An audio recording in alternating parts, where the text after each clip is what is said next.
For 7 years, he wrote code that merely marked diseases on images. For 7 years, he stared at red markers and thought the same thing. If only he could fix them instead of just marking them. Right inside the body, like a bug in a line of code.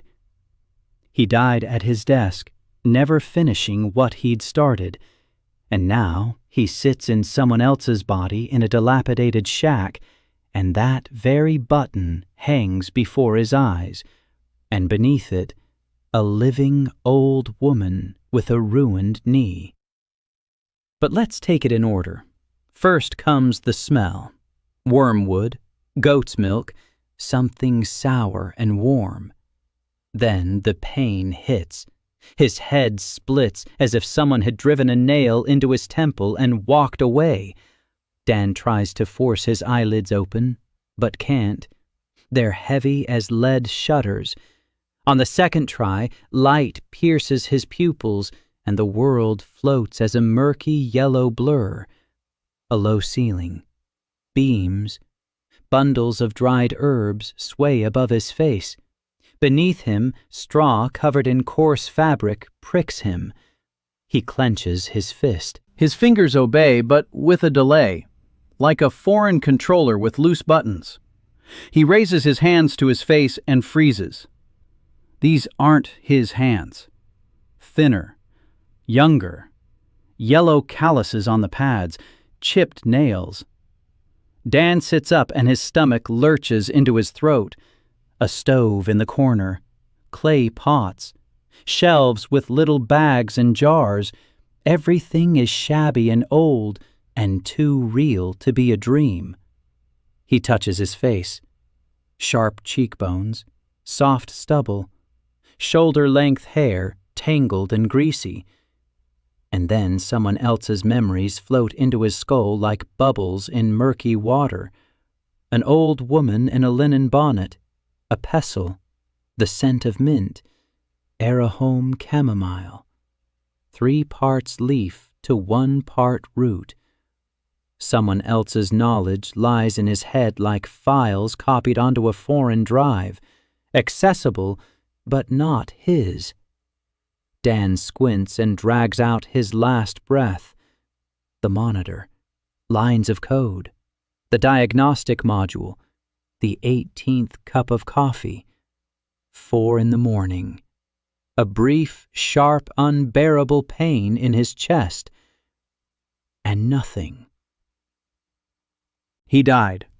Dan Shaw, 32 years old, an engineer from San Jose.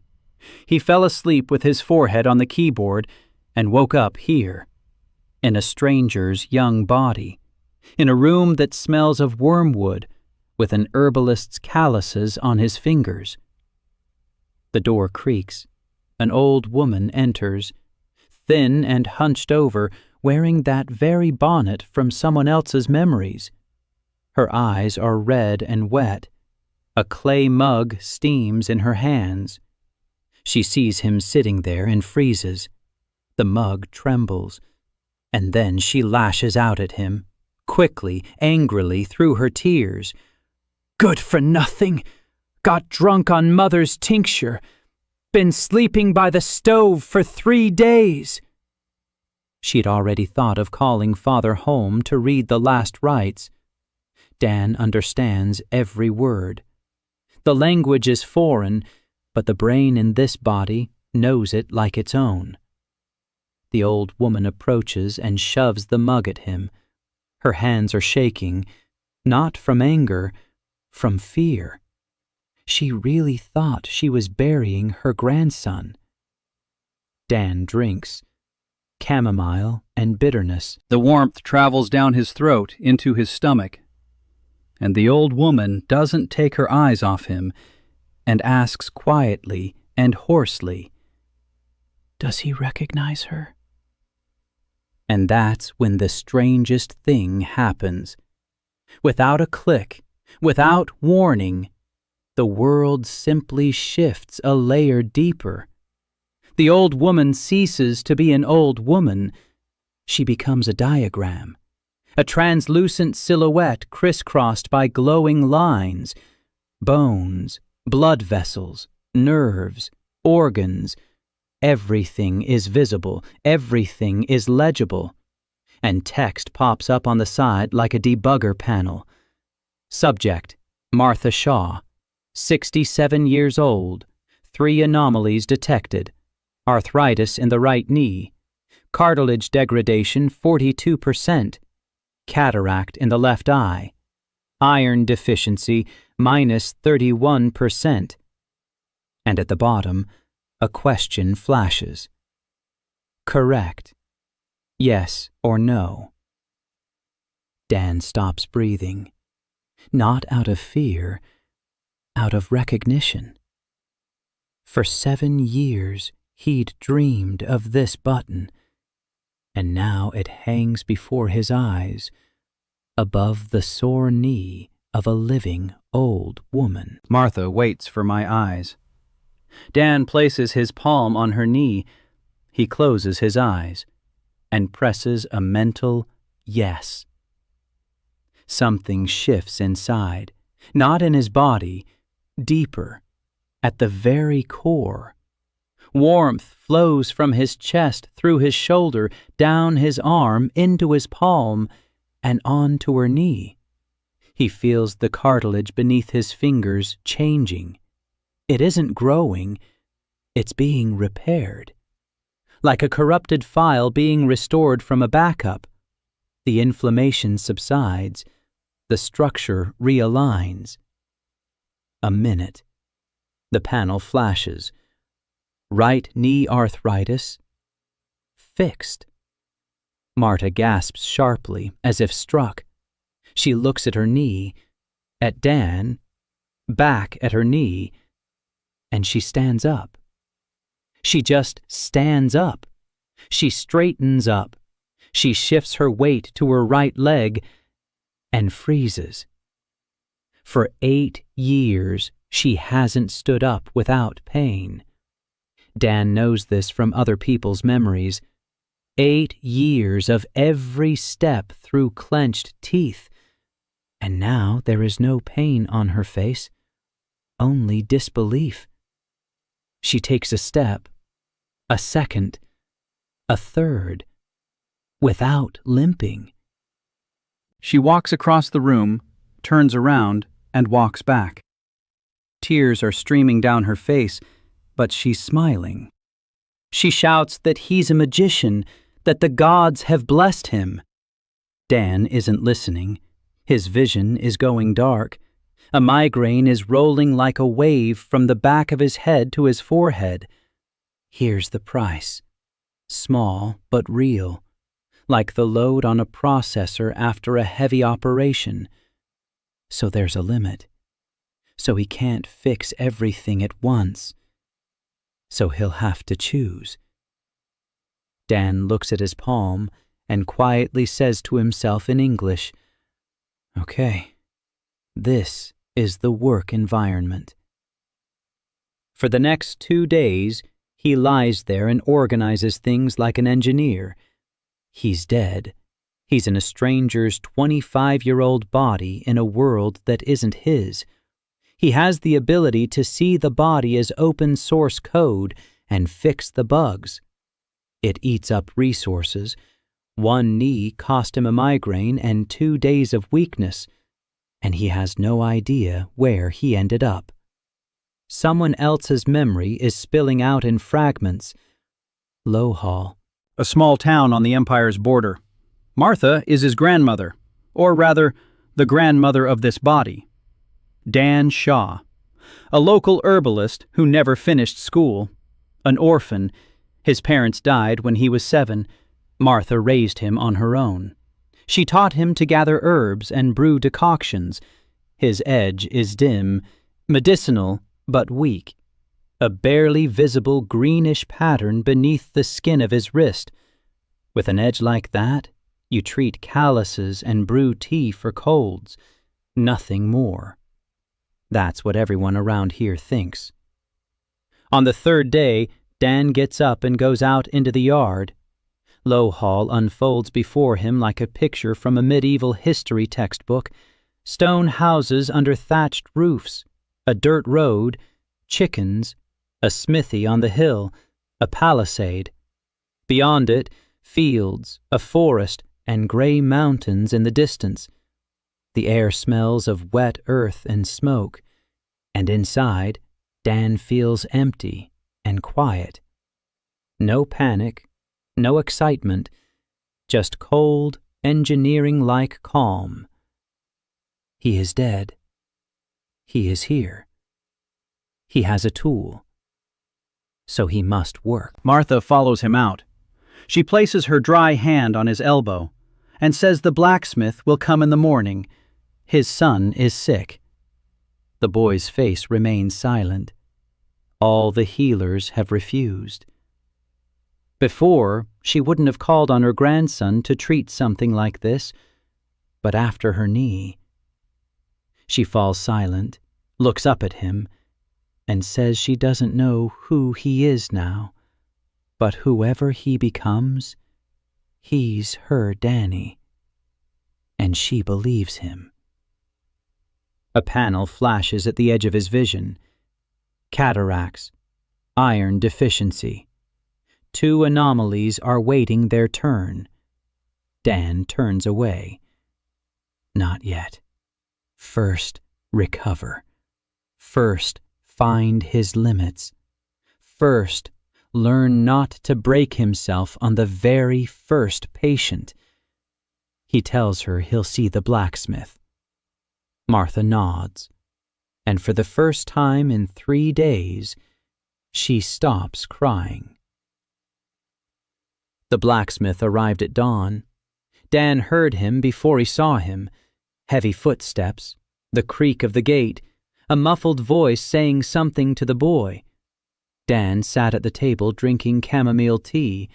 His hands weren't shaking anymore. The migraine had gone by the evening of the second day.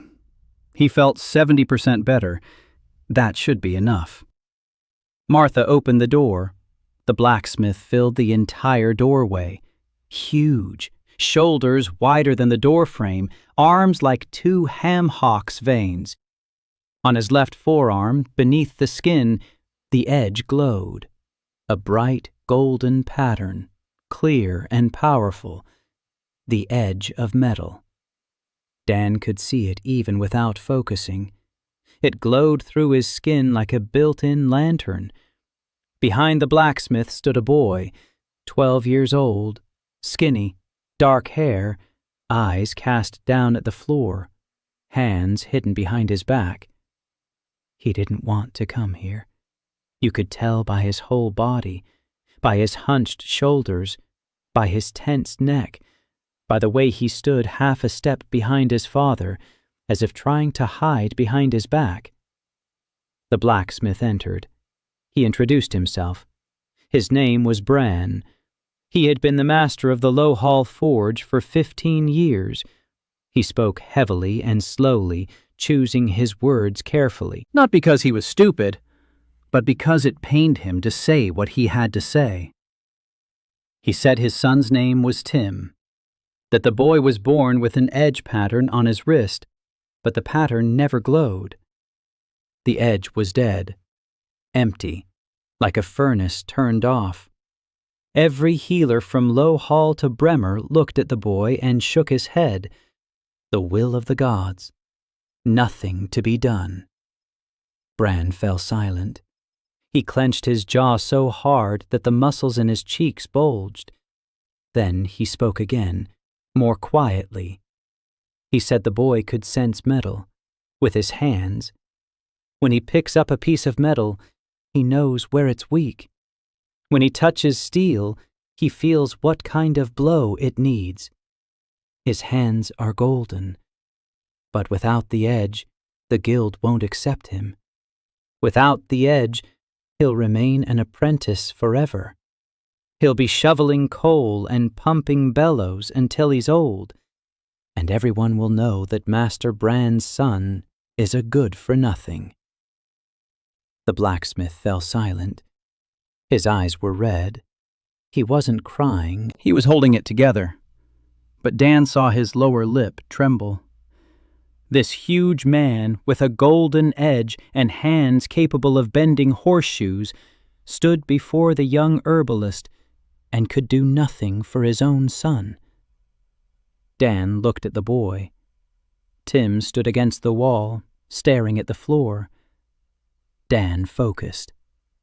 The world shifted. The debugger panel opened. Subject: Tim Hammer, 12 years old. Status: unstable. And Dan saw it. The edge was there. The pattern beneath the skin of his wrist existed. It was there, just like his father's. The same structure, the same frequency. A metal edge. Strong, even brighter than Bran's. But it wasn't working. It wasn't glowing. It wasn't giving the boy anything. Why?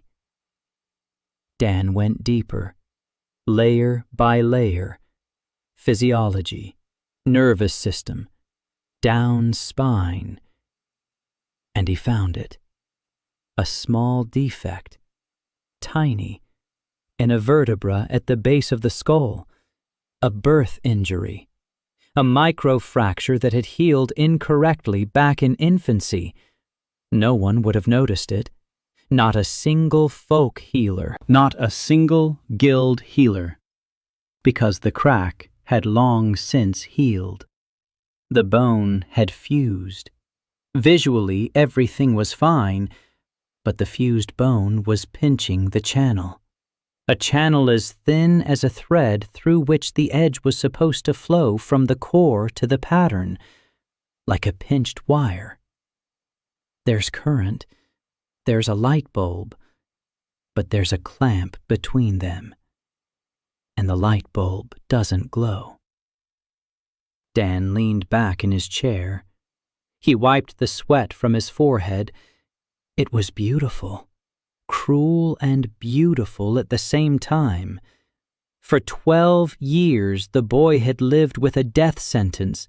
For 12 years they'd called him a dud, and the problem was a single misaligned vertebra. One glitch. One line of error. Dan looked at Tim. The boy was standing just as before, eyes on the floor, shoulders hunched. He was used to it, used to being the one people pitied. He'd gotten used to being the one people whispered about behind his back. He'd gotten used to being a disappointment. Dan stood up. He walked over to the boy. He crouched down to be at eye level with him. Tim didn't look up. Dan told him he wanted to ask one question. Tim didn't answer. Dan asked. He asked if Tim wanted his graw work. Silence. Bran behind him flinched. He wanted to answer for his son. Dan raised his hand without turning around. Wait, this is important. Tim was silent for a long time. Then he looked up, and Dan saw no hope in those eyes. Anger. Quiet, childish, hardened anger. The boy said that everyone asks him about the edge, that his father takes him to healers, that his mother cries at night, that the neighbor kids call him dull, that everyone wants his edge to work, but no one has ever asked if he wants it himself. Dan nodded. He asked again, Tim, do you want it? The boy looked him in the eyes and said yes. Not for his father, not for his mother, for himself, because he feels metal with his hands and knows he can be a master, and he wants to be a master. The debugger panel flashed. Access confirmed. Patient consent valid. Dan asked the boy to lie down on the bench. Tim lay down. Dan placed 2 fingers on his neck. Right on that vertebra, he felt the defect under his fingertips, a tiny lump, an abnormal angle in the fused bone. He told the boy it would tickle a little now. Tim didn't smile. He stared at the ceiling and waited. Dan pressed down. Warmth flowed from his chest down his arm to his fingers. The bone shifted under his touch. It didn't break. It just shifted, like a part in a mechanism that had finally been put in place correctly. The channel opened, and the edge surged forth.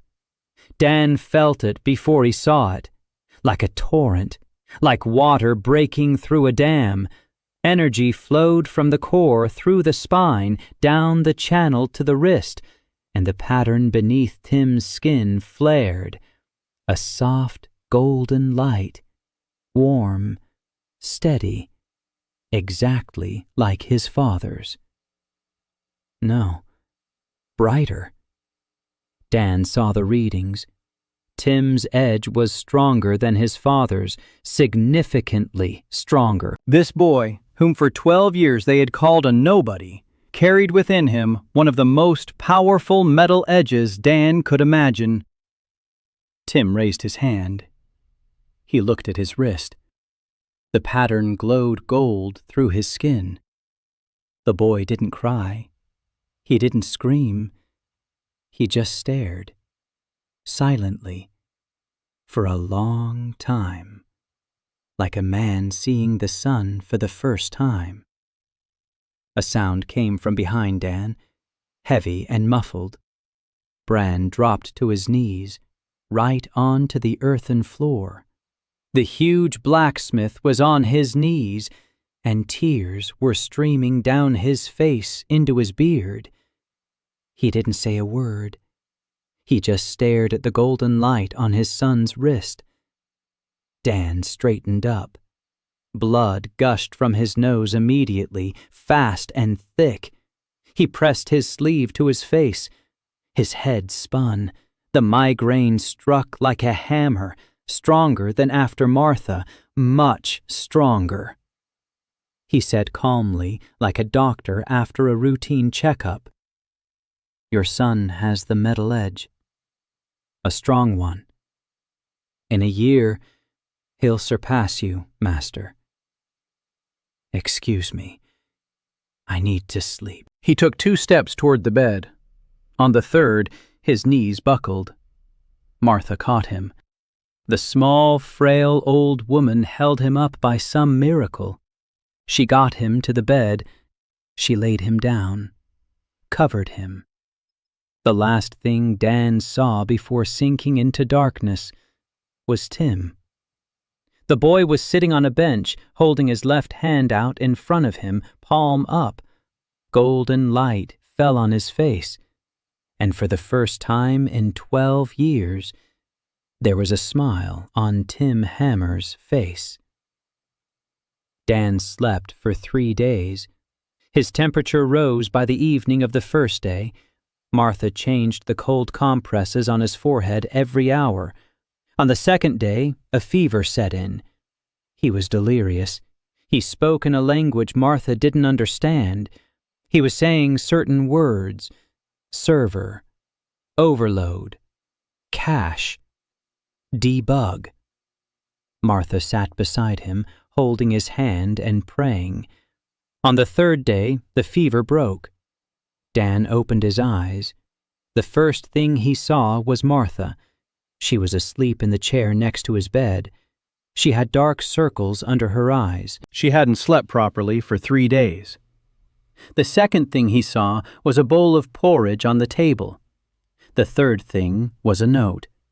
Crooked letters on a scrap of paper. Master Bran had come by. He left some meat and bread. He said that all of Lowhall was talking about the boy with the golden edge, about the doctor from the shack. Dan lay there and stared at the ceiling. All of Lowhall is talking about it. He closed his eyes. This was bad. He didn't yet understand how bad, but his engineering intuition told him when one person knows about a bug, it's a bug. When the whole town knows about it, it's a feature, and features attract attention. First came an old man with a bad back, then a woman with a child whose leg wound wouldn't heal, then 2 farmer brothers. One was limping, the other led the first by the hand. They'd been standing by Martha's gate since morning, waiting, silently, patiently, like people who were used to waiting and expecting nothing good at the same time. Dan watched them through the window. He hadn't fully recovered from Tim yet. His head felt heavy. His thoughts turned slowly. His energy was at 40%, maybe 35%. He had already started counting in percentages. Martha stood nearby and looked at him questioningly. He said he would take them, but not all at once. 1 a day, and only mild cases. Martha nodded and went out to the gate. The old man's name was Horst, 73 years old, bent in half, his spine like a question mark. Dan focused. The panel unfolded. 3 hernias, pinched nerve, arthritis, cartilage wear. The usual set of issues for a man who'd spent his whole life hauling sacks of grain. Nothing serious, nothing complicated. Dan worked carefully. He removed the hernias, he freed the nerve, he patched up the cartilage. Not perfect, there wouldn't have been enough resources for perfection, but enough for the old man to straighten up 10 degrees and turn his head to the left for the first time in 5 years. Horst looked at his hands. He wiggled his fingers. He said they weren't numb. For the first time in 3 years, his fingers weren't numb. He looked at Dan with a long, strange gaze.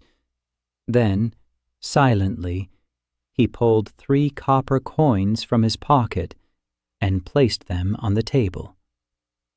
Dan wanted to refuse. Martha coughed quietly behind him. He understood. In this world, you pay for treatment. If he refused payment, people would decide he was either a saint or dangerous. He didn't need either of those right now. He took the coins. He saw the woman and her child the next day. The boy was 6. The wound on his shin hadn't healed in 3 months. A local healer had been smearing it with fat and reciting prayers. Dan took a look. An infection. Deep. The bone was already affected. Another month, and the boy would have lost his leg. Dan cleaned out the infection. He triggered tissue regeneration.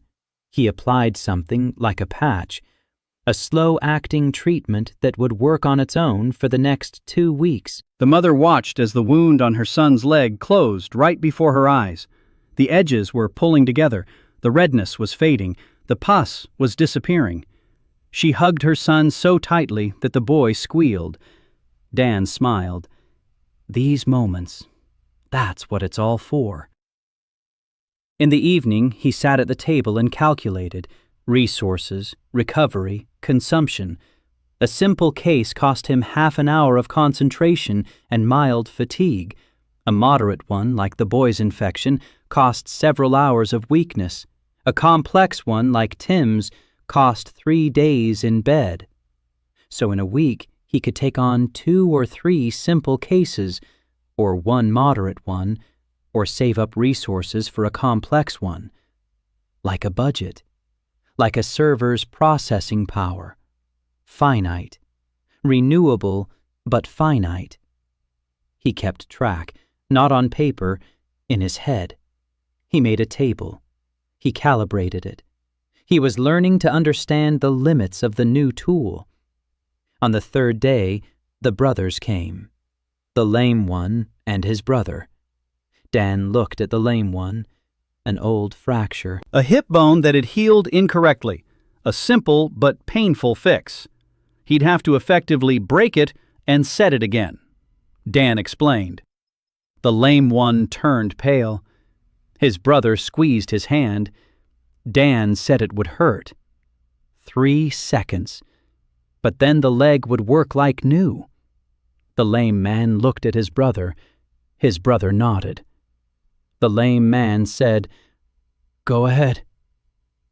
Dan did it. The lame man screamed.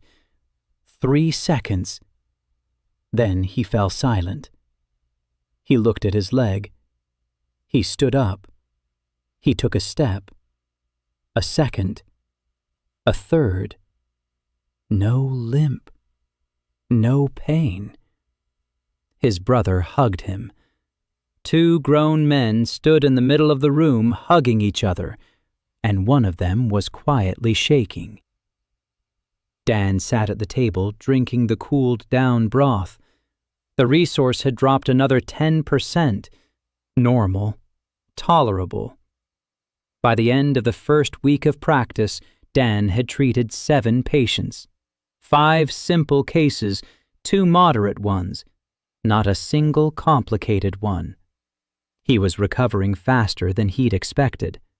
Sleep and food worked like a recharge. 8 hours of sleep restored about 20% of his energy. A hearty meal added another 5. So with the right routine, he could work consistently, not to the point of exhaustion, but consistently. Martha watched all this and said nothing. She didn't understand exactly what her grandson was doing, but she saw the results. People came in sick and left healthy. That was enough for her. On the 8th day, a young woman approached the gate. Blonde hair, freckles, rolled-up sleeves, a basket of bread and cheese in her hands. She introduced herself. Una Bright, the innkeeper's daughter.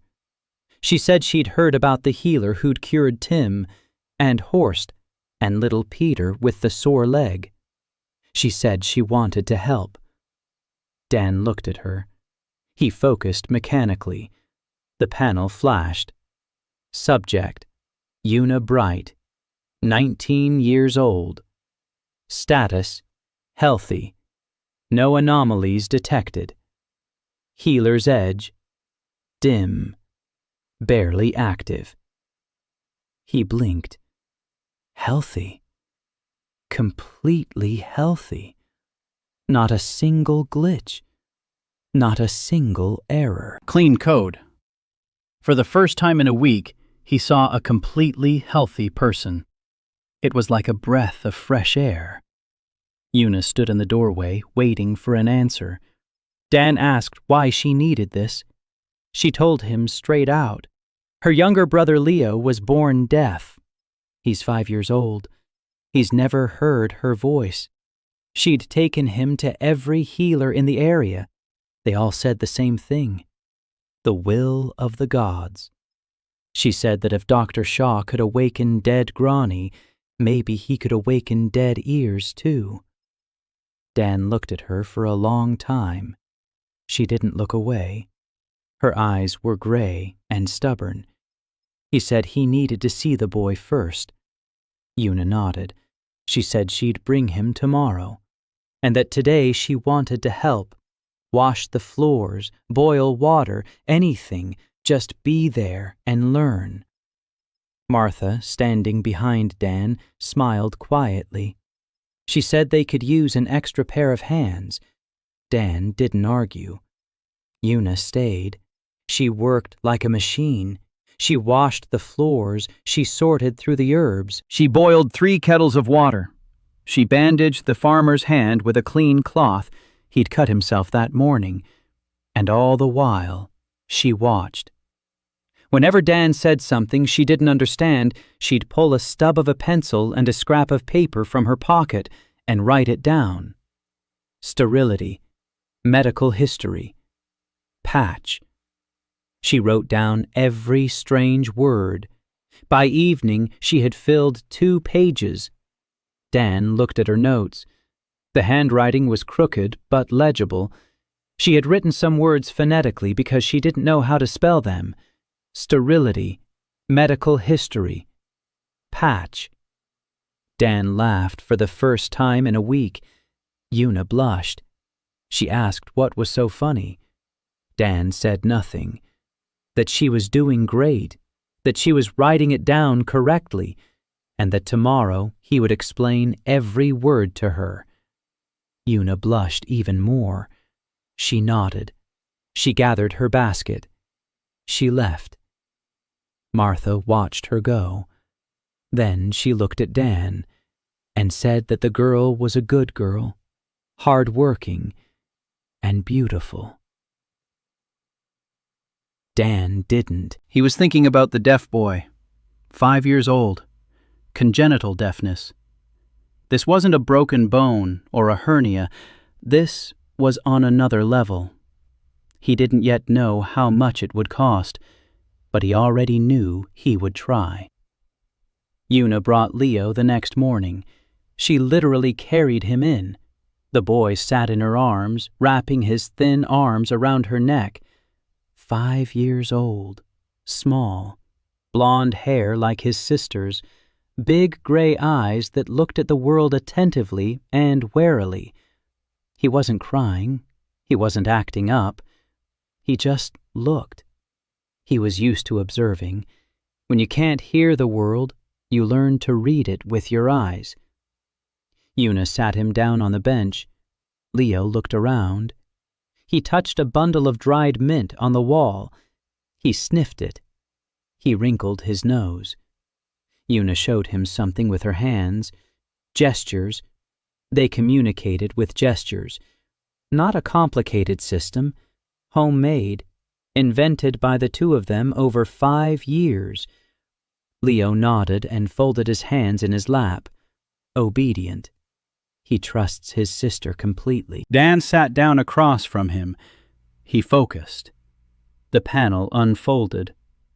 Subject: Leo Bright, 5 years old. Status: stable. 1 anomaly detected. Dan dug deeper.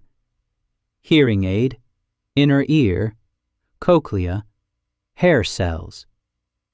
And he saw. The cells were in place.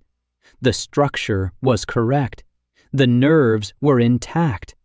Everything was in place.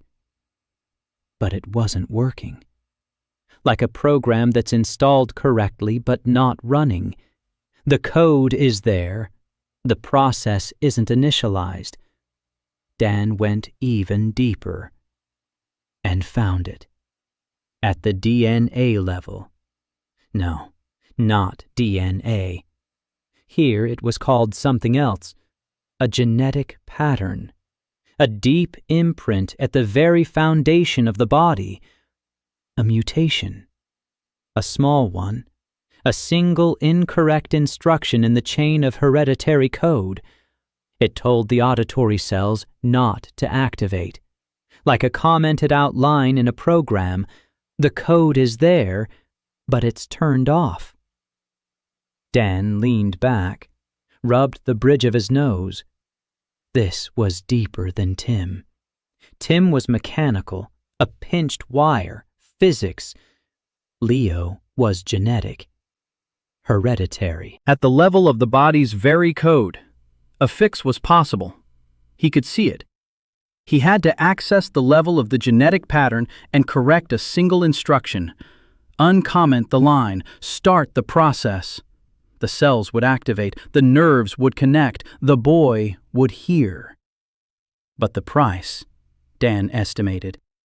It would be expensive, very expensive. Deeper than Tim, 3 days minimum, maybe 4.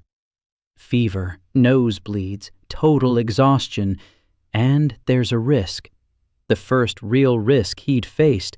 A hereditary pattern isn't a bone. You can't just shift it. You have to rewrite it. And if he made a mistake? If his hand trembled? He could damage the neighboring instructions. Hearing will work, but sight will fail. Or memory. or something else. Dan looked at Leo. The boy was sitting on a bench, swinging his legs. He looked at Dan without fear, with curiosity. Dan looked at Una. She was standing against the wall, her hands clenched into fists, her knuckles white. She wasn't breathing. She was waiting. Dan said he could cure the boy. Una exhaled, with her whole body, as if the air she'd been holding in for 5 years had finally escaped. But Dan raised his hand. He said there were conditions. First, it would be a complicated operation. He needed a week to prepare. He had to fully restore his resources, recharge to the max. Second, he needed a donor. A healthy hearing aid from which he could copy the correct settings, not take, copy. The donor wouldn't lose anything. Una didn't let him finish. She said she would be the donor. Herself, her ears, her hearing. He could copy from her. Dan looked at her. She didn't hesitate for a second. He stated the third condition. He had to talk to the boy, one-on-one. Una frowned. She asked why. Dan said it was his rule. Talk first, then treatment. He had to make sure the patient wanted to be cured. Una said the boy was 5 years old. That he didn't understand. Dan said children understand more than adults think. Una fell silent. Then she nodded. She gestured to Leo that she was going to leave now, that this man was a good person, and that he wanted to talk. Leo looked at Dan, then at Una. He nodded. Una left. Dan stayed with the boy. He didn't know the sign language of this world, but he didn't need to. He took a coin out of his pocket, showed it to Leo, tapped the coin on the table. A sound, a dull thud. Leo didn't hear it, but he felt the vibration. He touched the table. He looked at Dan. Dan pointed at the coin, then at Leo's ear. Then he made a gesture with his open palm. Open. Leo looked at him, then slowly pointed to his own ear and shook his head. It doesn't work. He knows. Dan nodded. Then he pointed at himself, at Leo's ear, and nodded. I can fix it. Leo froze. He stared without blinking. Then he reached out and touched Dan's palm, as if checking if he was real. Dan didn't move. The boy held his hand and looked him in the eyes. Then he nodded. Once, seriously, like an adult. The panel flashed at the edge of his vision. Consent confirmed. Dan spent the next week in strict recovery mode. Not a single patient. 10 hours of sleep, 5 meals a day. Martha cooked him thick porridge with butter and meat broths. Una came every day. She helped Martha. She cleaned. She cooked. And waited. Patiently and stubbornly, like someone who had waited 5 years and could wait another week. Dan was preparing. Not physically, mentally. He ran the operation plan through his head over and over. Enter the level of the hereditary pattern. Find the defective instruction. Copy the healthy template from Una. Integrate it into Leo's pattern. Activate. Exit. 6 steps, each of which required absolute precision. On the 7th day, he was ready. Energy at maximum, mind clear, hands steady.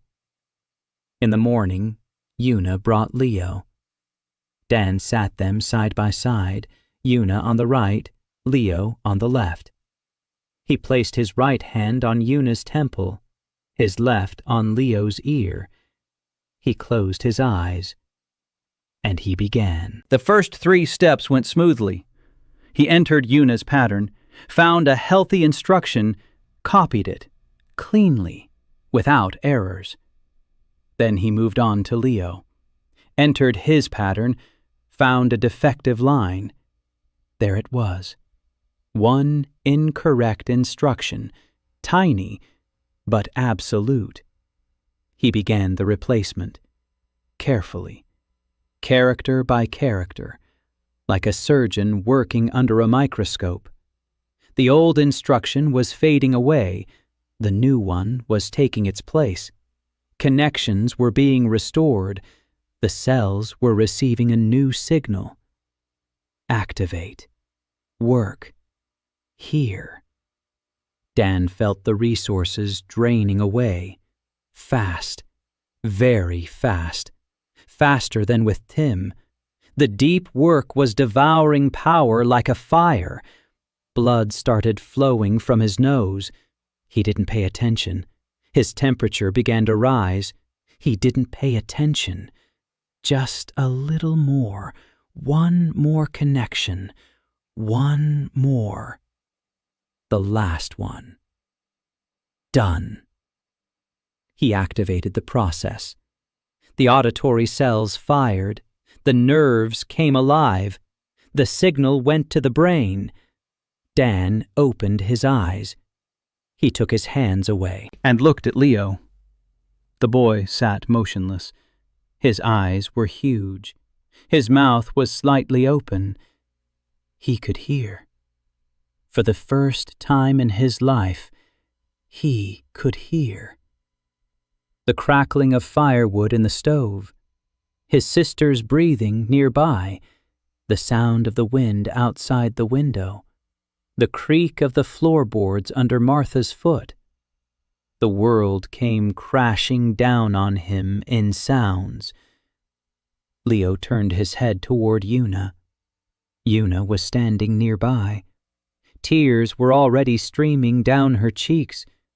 She couldn't speak. Her throat was tight. She just stood there, looking at her brother, and cried.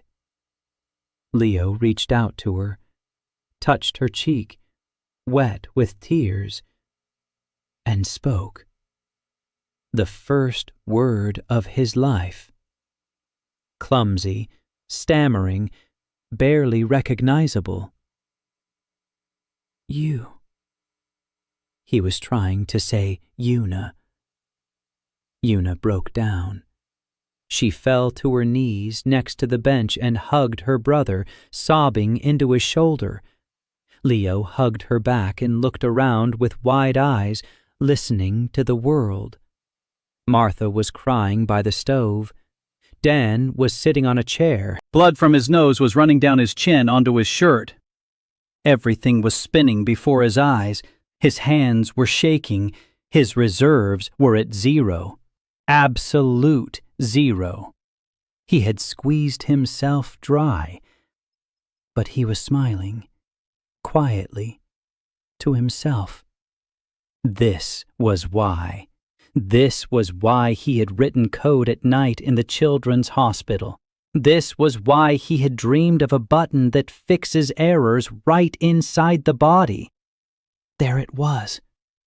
The button worked. And the boy heard the nurse's voice.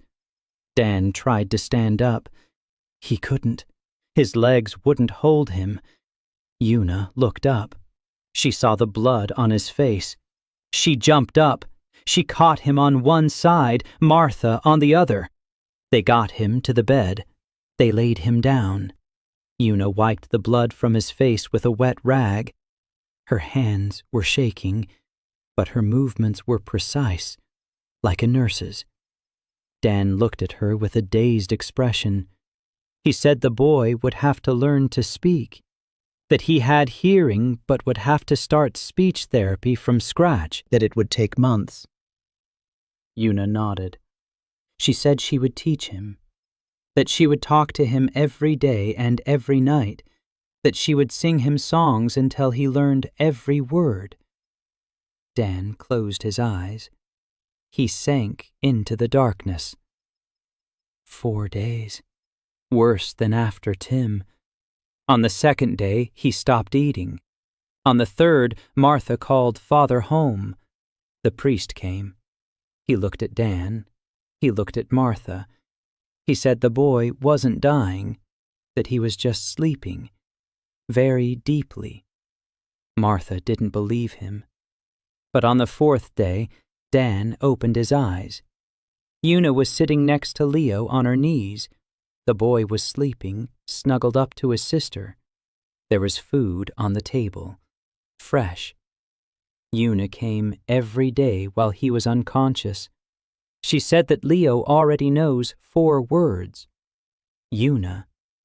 Yes, no, and one more. Healer. He calls Dan Healer. Dan lay there staring at the ceiling. 4 words in 4 days. Not bad for a boy who had lived in silence for 5 years. It was raining outside the window, quiet and steady. Dan listened to it and thought. Resources. Recovery. Limits. Every difficult case sets him back for days. If he treats only difficult cases, he'll spend half his life in bed. So he needs a system. He needs order. He needs rules. He began to formulate them. Rule number 1, talk first, then treat. Rule number 2, simple cases every day. Complex ones no more than once every 2 weeks. Rule number 3, always keep a reserve. Never use up everything completely. Today, he broke the 3rd rule. For the boy who said, you. He didn't regret it, but he couldn't do that again. If he breaks down, there will be no one left to treat the next patient. A month had passed. Low Hall had grown accustomed to the doctor from the shack. People came every day, not in crowds, 1 at a time, 2 at a time. Martha met them at the gate. She wrote down their names. Una led them inside. Dan examined them. He talked. He treated them, or he didn't. Sometimes he said the problem wasn't physical. A man came in with back pain. Dan took a look. The scan came back clear, no abnormalities. The back was healthy. Dan asked what was wrong. The man hesitated. Then he said that 3 months ago he'd had a fight with his wife. She'd gone to her mother's. Since then, he'd been sleeping on the floor in the smithy, on the stone floor, for 3 months. Dan said the problem wasn't with his back. The man looked at him blankly. Dan said he needed to go home and talk to his wife. The man left angry. A week later, he returned, with his wife. They were both carrying a pie. The man said his back was better. His wife said that Dr. Shaw was a smart man. Dan took the pie. Una jotted it down in her notebook. Psychosomatics. She didn't know what that meant, but she wrote it down. By the end of the first month, a routine had begun to take shape around Dan. In the morning, he'd get up. He'd eat the porridge Martha had cooked. He'd go out into the yard. Una was already there. She arrived before dawn. She brought fresh bread from her father at the tavern. She prepared decoctions according to the recipes Dan dictated to her. She kept records.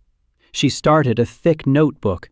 She divided it into sections: patients, symptoms, treatment, results. Dr. Shaw's strange words. The last section was the thickest. Dan saw patients until noon. He had lunch. He slept for an hour. After lunch, he studied the world. He read the books Martha kept on the shelf, herb guides, records of air home healers, the history of Low Hall, the facets. He read about the facets and compared them to what he saw through the debugger panel. Local science described the facets as a gift from the gods, innate and unchangeable. A bright facet meant strong talent, a dim one meant weak, a dead one meant none. Everything was predetermined at birth. Dan shook his head. He saw something else. The facets weren't unchangeable. They were systems, complex, multi-layered, with errors and bugs and untapped potential. Tim wasn't a blank slate. He had a blocked channel. Leo wasn't death by the will of the gods. He had a single, incorrect instruction in his genetic code. The will of the gods. Dan shuddered every time he heard that. The will of the gods isn't a diagnosis. It's a refusal to accept a diagnosis. Una listened to his reasoning and took notes. She didn't understand everything, but she memorized it, and sometimes she asked questions that made Dan freeze. She asked once, if the Grani are systems, then who wrote them? Dan looked at her. He didn't answer, because he didn't have an answer. Not yet. In the middle of the second month, Dan encountered a system failure. They brought in an old woman from a neighboring village, 70 years old, coughing up blood, skin and bones. Dan looked.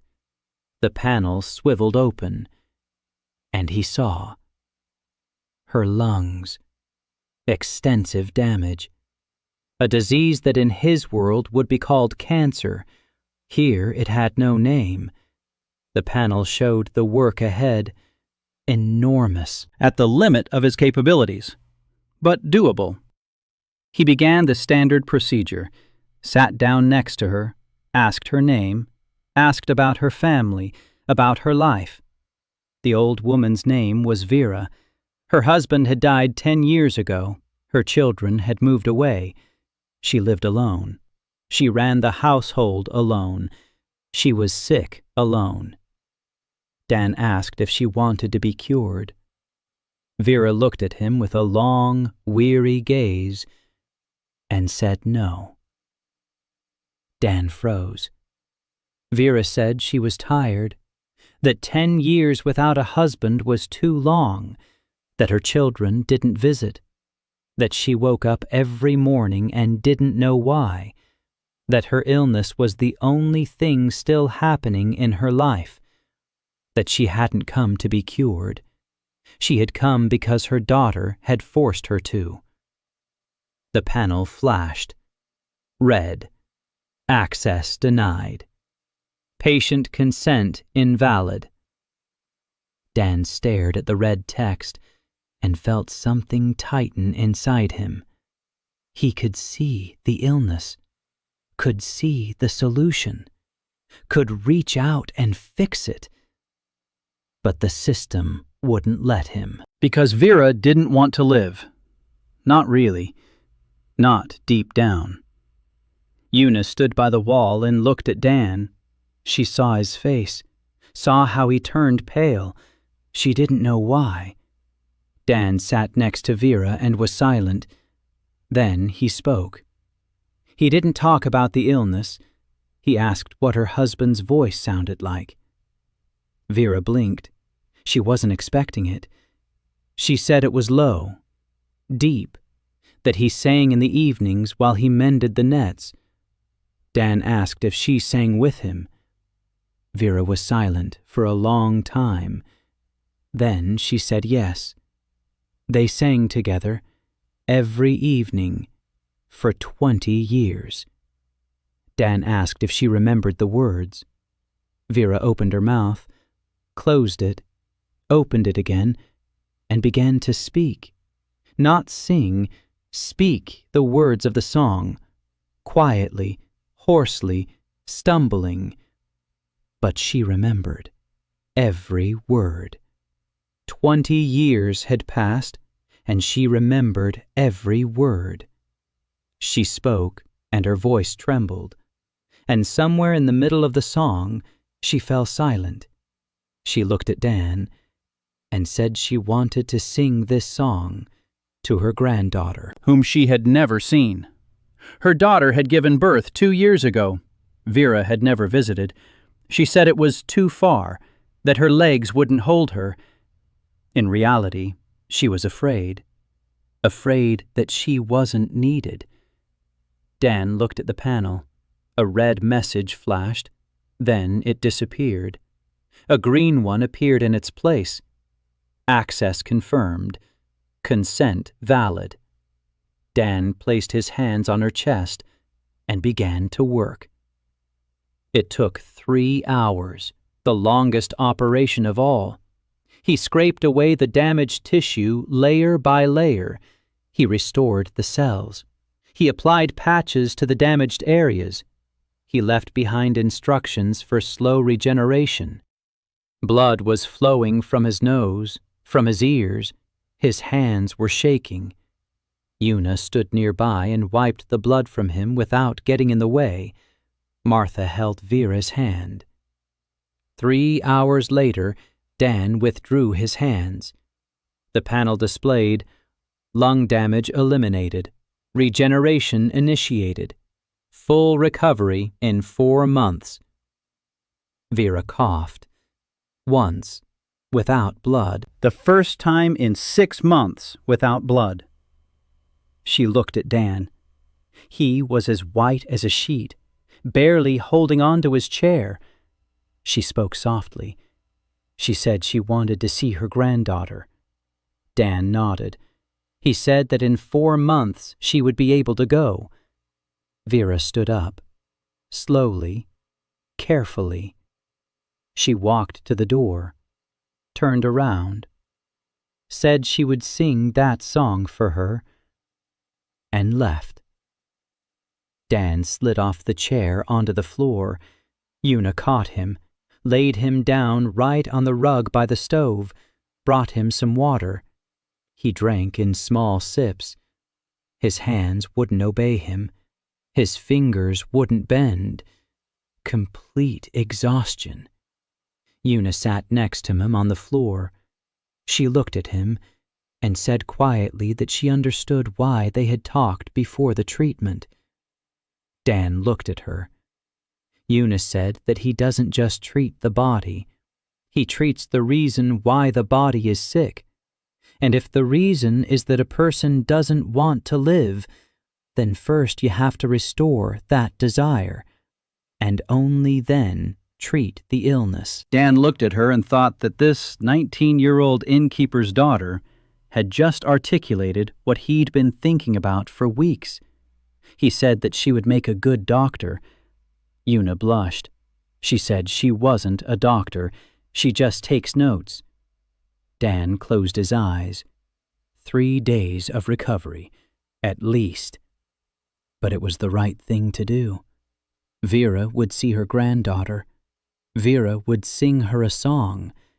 It was worth 3 days. That evening, when Martha had already gone to bed and Una was getting ready to go home, Dan called her over. He said that starting tomorrow, they would have a new rule. The clinic's first rule. People first, then the diagnosis. Una took out her notebook. She wrote it down. The clinic's first rule. People first, then the diagnosis.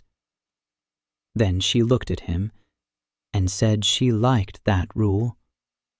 Dan said he did too, and that tomorrow he would tell her what psychosomatics was. The rider appeared at sunset. Dan heard the clatter of hooves before he saw the horse. A heavy, uneven rhythm. The animal was limping. He stepped out onto the porch. A black figure was moving along the road from the east gate. The horse was black and wet with sweat. A woman in leather armor sat on it.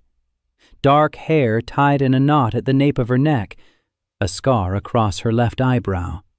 Her face was gray with fatigue. She held on to the saddle with one hand With the other, she was clutching someone to her. A body. Human. Lifeless. The woman stopped the horse at Martha's gate. She looked down at Dan. Her eyes were dark and empty. The eyes of a person who hadn't slept in 3 days. She said one word. Healer. Not a question. A statement. She knew where she was going. Dan nodded. The woman dismounted. Her movements were precise even through her exhaustion. She carried the body in her arms as if it were a child. But it wasn't a child.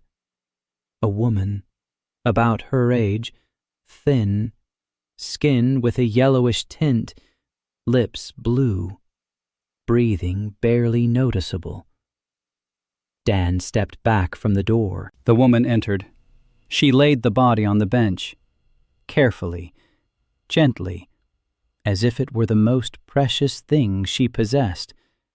Then she straightened up. She said her name was Cassandra Rain, that she was a mercenary, that the woman on the bench was named Alice, that Alice was her partner, that she had been poisoned 4 days ago. Snake vine poison. Not a single healer from Bremer to Lowhall could help. They all said the same thing. Too late. The poison was in her blood, in her organs, in her bones. 2 weeks at most. Cass spoke evenly, without emotion, like a report. But Dan saw her hands. Her fingers clenched so tight her knuckles were white. Her nails dug into her palms. Martha bustled about, brought water, rags, a pillow for Alice's head. Una stood by the wall with a notebook, staring at Cass with wide eyes. She had never seen a mercenary up close. Dan walked over to the bench. He focused. The panel unfolded. Subject: Alice Core, 25 years old, critical condition. And he saw it. Poison. Everywhere. In the blood, in the liver, in the kidneys, in the lungs. Thin threads of toxin pierced the body like weed roots. Slow. Methodical. The snake vine poison didn't work like a strike. It worked like a siege. Slowly poisoning organ by organ. Cells. Replacing healthy tissue with dead. 4 days. In 4 days, the poison had spread through 40% of the body. Another week, and the process would have become irreversible. The healers were right about one thing. It can't be cured by ordinary means. But Dan wasn't an ordinary means. He saw every thread of poison, every affected area, every dying cell. And he saw the solution. Clean it out, thread by thread, cell by cell, like removing a virus from an infected system. It was hard, but doable. Dan turned to Cass. He told her he could cure her. Cass's expression didn't change, only her eyes. Something deep in her eyes flinched. For a split second. Then emptiness again. She asked how much. Dan didn't get it at first. Then he did. Money. He said the money could wait. Treatment first. Cass looked at him. She didn't believe him. She was used to everything costing money, especially life. Dan said he needed to talk to the patient. Cass said Alice had been unconscious for 3 days. Dan walked over to the bench. He placed his hand on Alice's forehead. Hot. A fever of 39 degrees. Her body was fighting. With its last ounce of strength, but fighting. He looked deeper. Brain. Consciousness. Alice was far away, but not dead. She was floating somewhere between sleep and delirium, and in that delirium, Dan saw it in the logs and the body's history, Alice wanted to live. Desperately, fiercely. Every cell in her body was screaming it. She clung to life like a drowning person clinging to a splinter of wood. The panel flashed green. Consent was valid, even without consciousness. The body itself gave permission. Dan took off his jacket, rolled up his sleeves, looked at Una. Said it would take a long time, several hours. He'd need water, lots of water, and food, every hour. Una nodded. She was already getting out the kettle. Dan looked at Cass, said she needed to eat and sleep. Cass said she wasn't going anywhere. Dan didn't argue. He sat down next to the bench. He placed both of Alice's hands on his chest. He closed his eyes and began. 5 hours. He worked for 5 hours without a break, thread by thread, cell by cell. The poison of the snake vine was tenacious, cunning. When Dan cleared one thread, the neighboring ones sped up, like a virus that senses an antivirus and tries to spread faster. Dan changed tactics, not sequentially, but in at a time. He attacked several areas simultaneously. He pressed the poison from different sides. He cornered it. Una brought water every hour. She held the mug to his lips. He drank without opening his eyes. His nose started bleeding in the second hour. In the third, his hands began to shake. In the fourth, his vision darkened, but he didn't stop. Cass sat against the wall. She didn't move. She didn't sleep. She watched Dan and Alice without looking away. 5 hours of motionless, silent waiting. At the 5th hour, Dan removed the last strand. He cleared the last affected cell. He applied a patch to the liver and kidneys. Deferred instructions. Slow regeneration. 2 months of recovery. But she'll live. He opened his eyes. The panel flashed. The snake vine poison has been neutralized. Organs stabilized. Regeneration initiated. Prognosis positive. Dan withdrew his hands. He looked at Alice. Her skin was still yellowish, but her lips had turned pink. Her breathing had deepened. It was more even. Her temperature was dropping. Her body relaxed. For the first time in 4 days, Alice was asleep. Not delirious. Asleep. Dan turned to Cass. He opened his mouth to say that everything was fine, and fell. He just fell off the chair. Cass caught him. He didn't understand how. She had been against the wall a second ago, and the next moment she was already holding him. A mercenary's reflexes, faster than thought. She caught him under his arms. Light. The herbalist's body weighed less than her armor. Una jumped up from the other side. Together they laid him on the second bench. Dan lay there, staring at the ceiling with a dazed look. He said quietly, "She'll live. 2 months to recover. Don't let her get up for the first week." Cass stood nearby, looking down at him. Her face was still stony, but her lips twitched. Once. She said she owed him. Dan said they'd talk when he woke up, and he closed his eyes. He slept for 2 days. When he woke up, Cass was sitting on the floor between the 2 benches, back to the wall, sword on her lap. Alice was sleeping on one bench. Den was lying on the other. Cass was guarding them both. She hadn't left for 2 days. Una brought her food. Martha tried to persuade her to lie down properly. Cass refused. She said she would guard the doctor until she had paid her debt. Dan sat up. His head was spinning, but it was bearable. Energy at 15%. Bad, but not 0. He looked at Cass. He focused. The panel opened.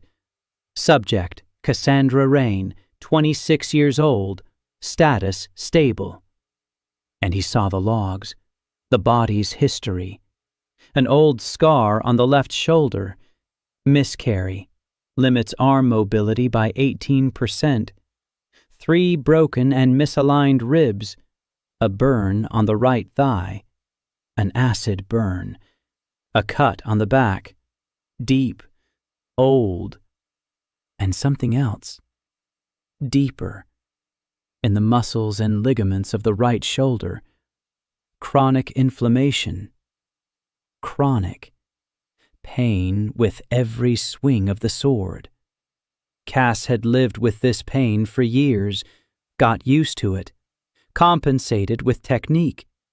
But every strike cost her an effort that a healthy fighter shouldn't have to expend. Dan looked at her. She sat with her back straight. Her face was calm. No trace of pain. She was so used to it, she didn't even notice. He told her shoulder had been hurting for a long time. Cass looked at him, quickly, sharply, like a predator that heard a rustle in the bushes. She didn't answer. Dan said he could see it, an old injury, a scar that hadn't healed properly, chronic inflammation. She was losing 18% of the mobility in her right arm. Every time she swung her sword, it hurt. Cass was silent. She stared at him without blinking. Then she slowly relaxed her shoulders and said yes. 8 years since she left the guard. She said she'd gotten used to it. She said it didn't get in the way. Dan said it did, that she was compensating, but that compensation was draining her resources, that without this injury, she'd be 1/3 faster. Cass was silent for a long time. Then she said she hadn't asked him to treat her. Dan said he knew. He said he was offering. Not now. When she recovers. The fix will take half an hour. A simple case. Cass stood up. She paced the room. She looked at Alice, sleeping. She looked at Dan. And she said she would stay. Not for half an hour.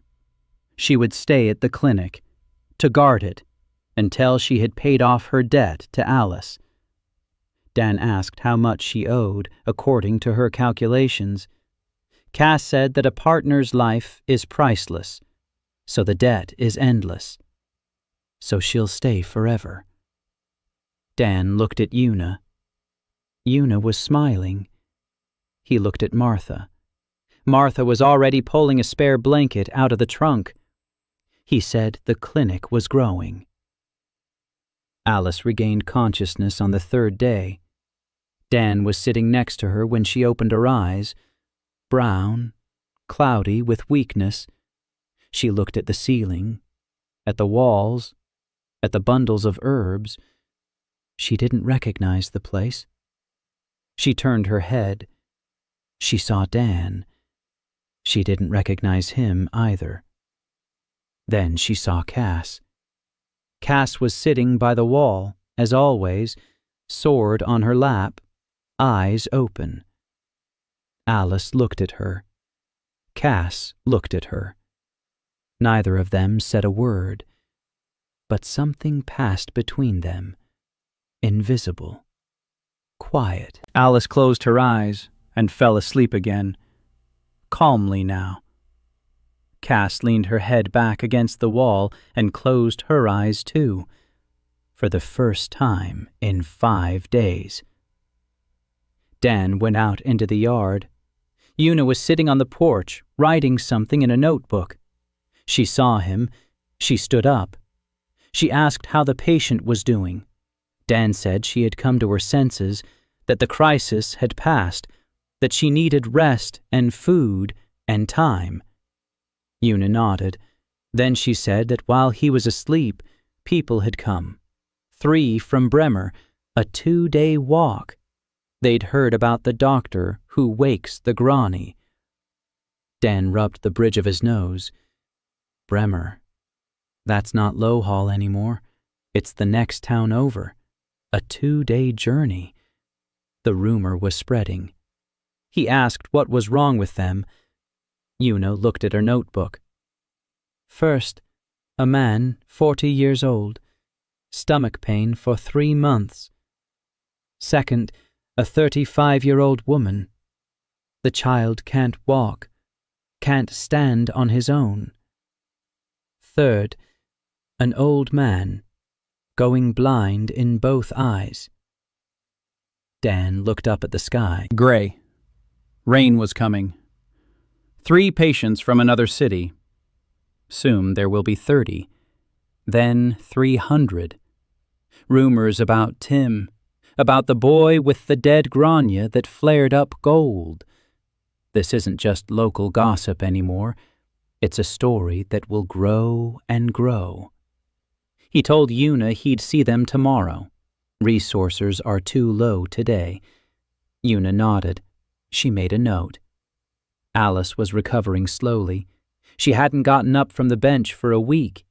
Cass fed her with a spoon, broth, porridge, small portions, every 2 hours. Dan checked on her twice a day. The monitor showed steady improvement. The patch was working. Her liver was recovering. Her kidneys were filtering more efficiently with each passing day. On the 5th day, Alice spoke. Her voice was weak, hoarse. She asked Cass where they were. Cass said Lowhall, at the doctor's. Alice asked how many days had passed. Cass said 9. Alice closed her eyes, then opened them, looked at Cass, said she remembered. Pain, darkness, and Cass's voice, distant. Saying, "Don't you dare! Don't you dare now!" Cass turned away, stood up, went out onto the porch. Dan saw through the window how she stood with her back to the house, looking up at the gray sky. Her shoulders were level, her back was straight, but her hands were clenched into fists. 8 years. For 8 years she'd dragged Alice from to the healers, not from this poison, from another, an older one.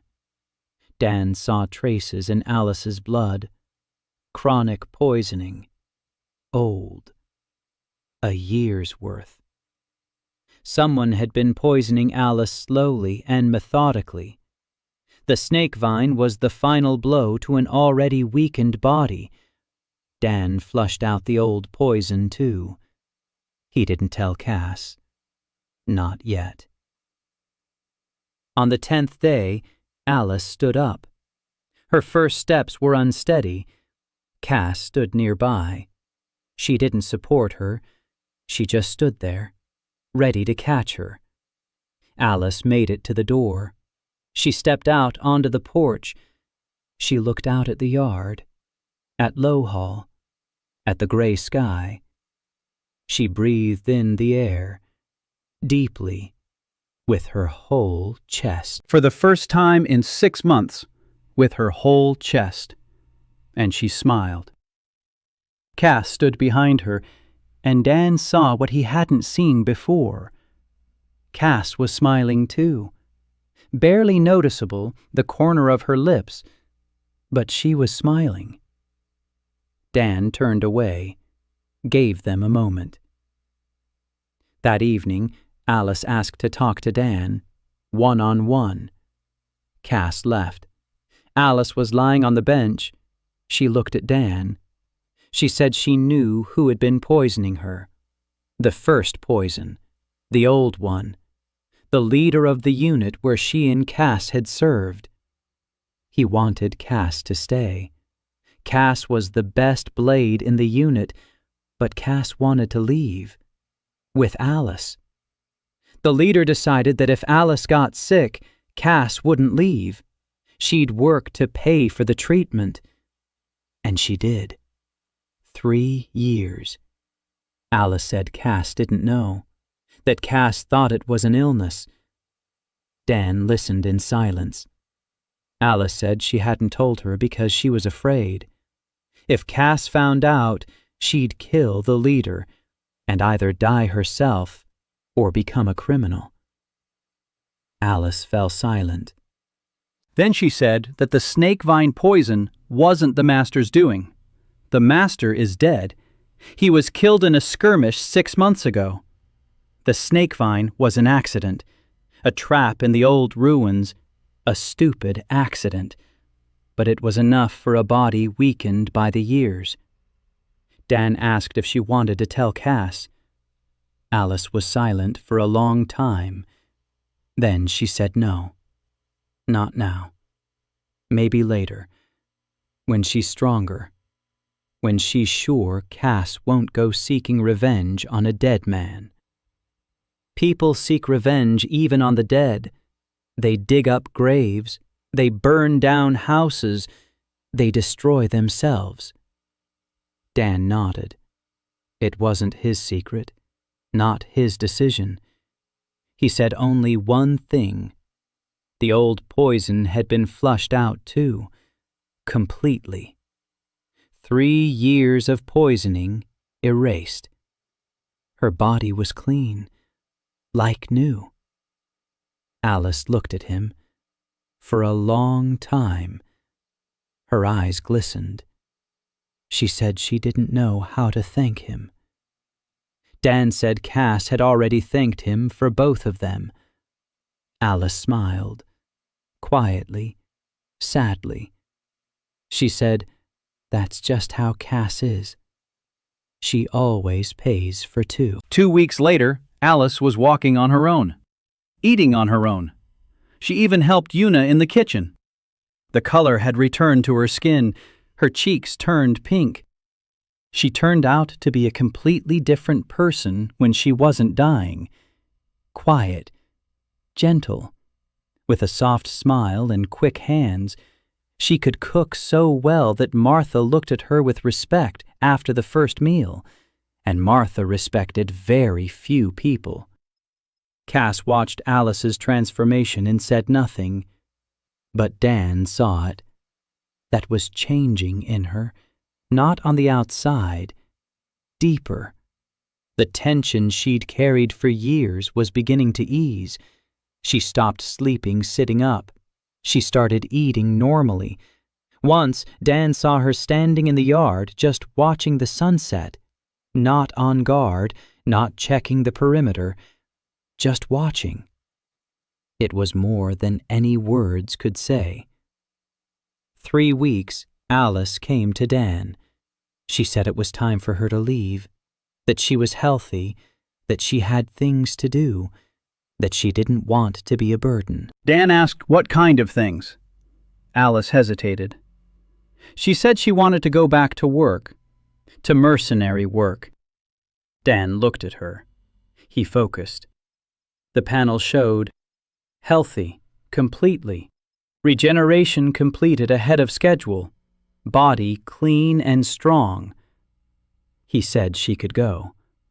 Alice nodded, went to pack her things. Cass stood by the wall, silent. Dan looked at her.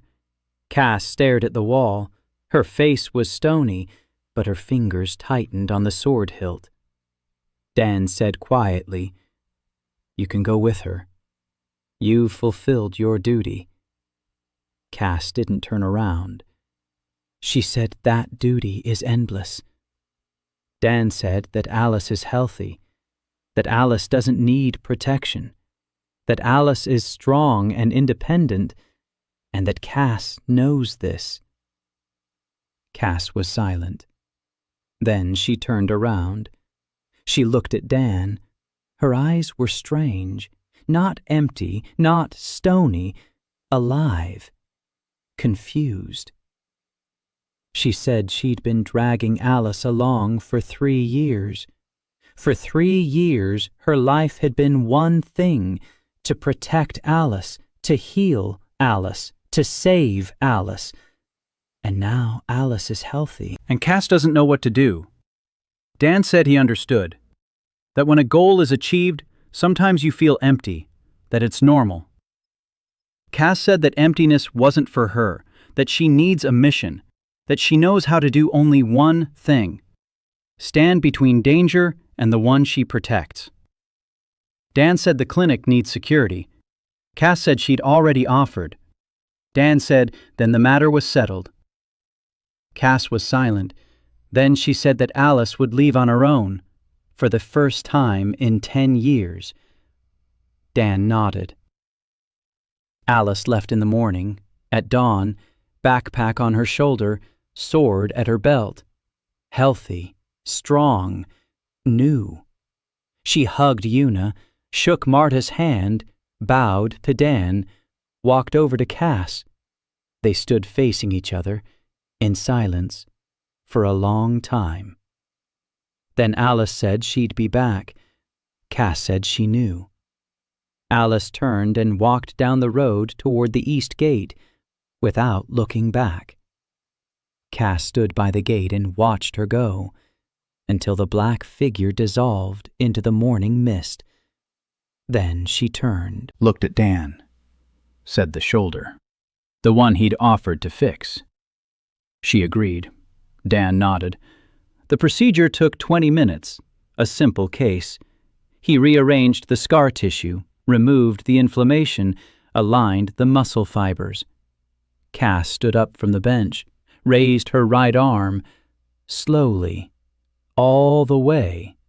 A circular motion, full range of motion, no pain.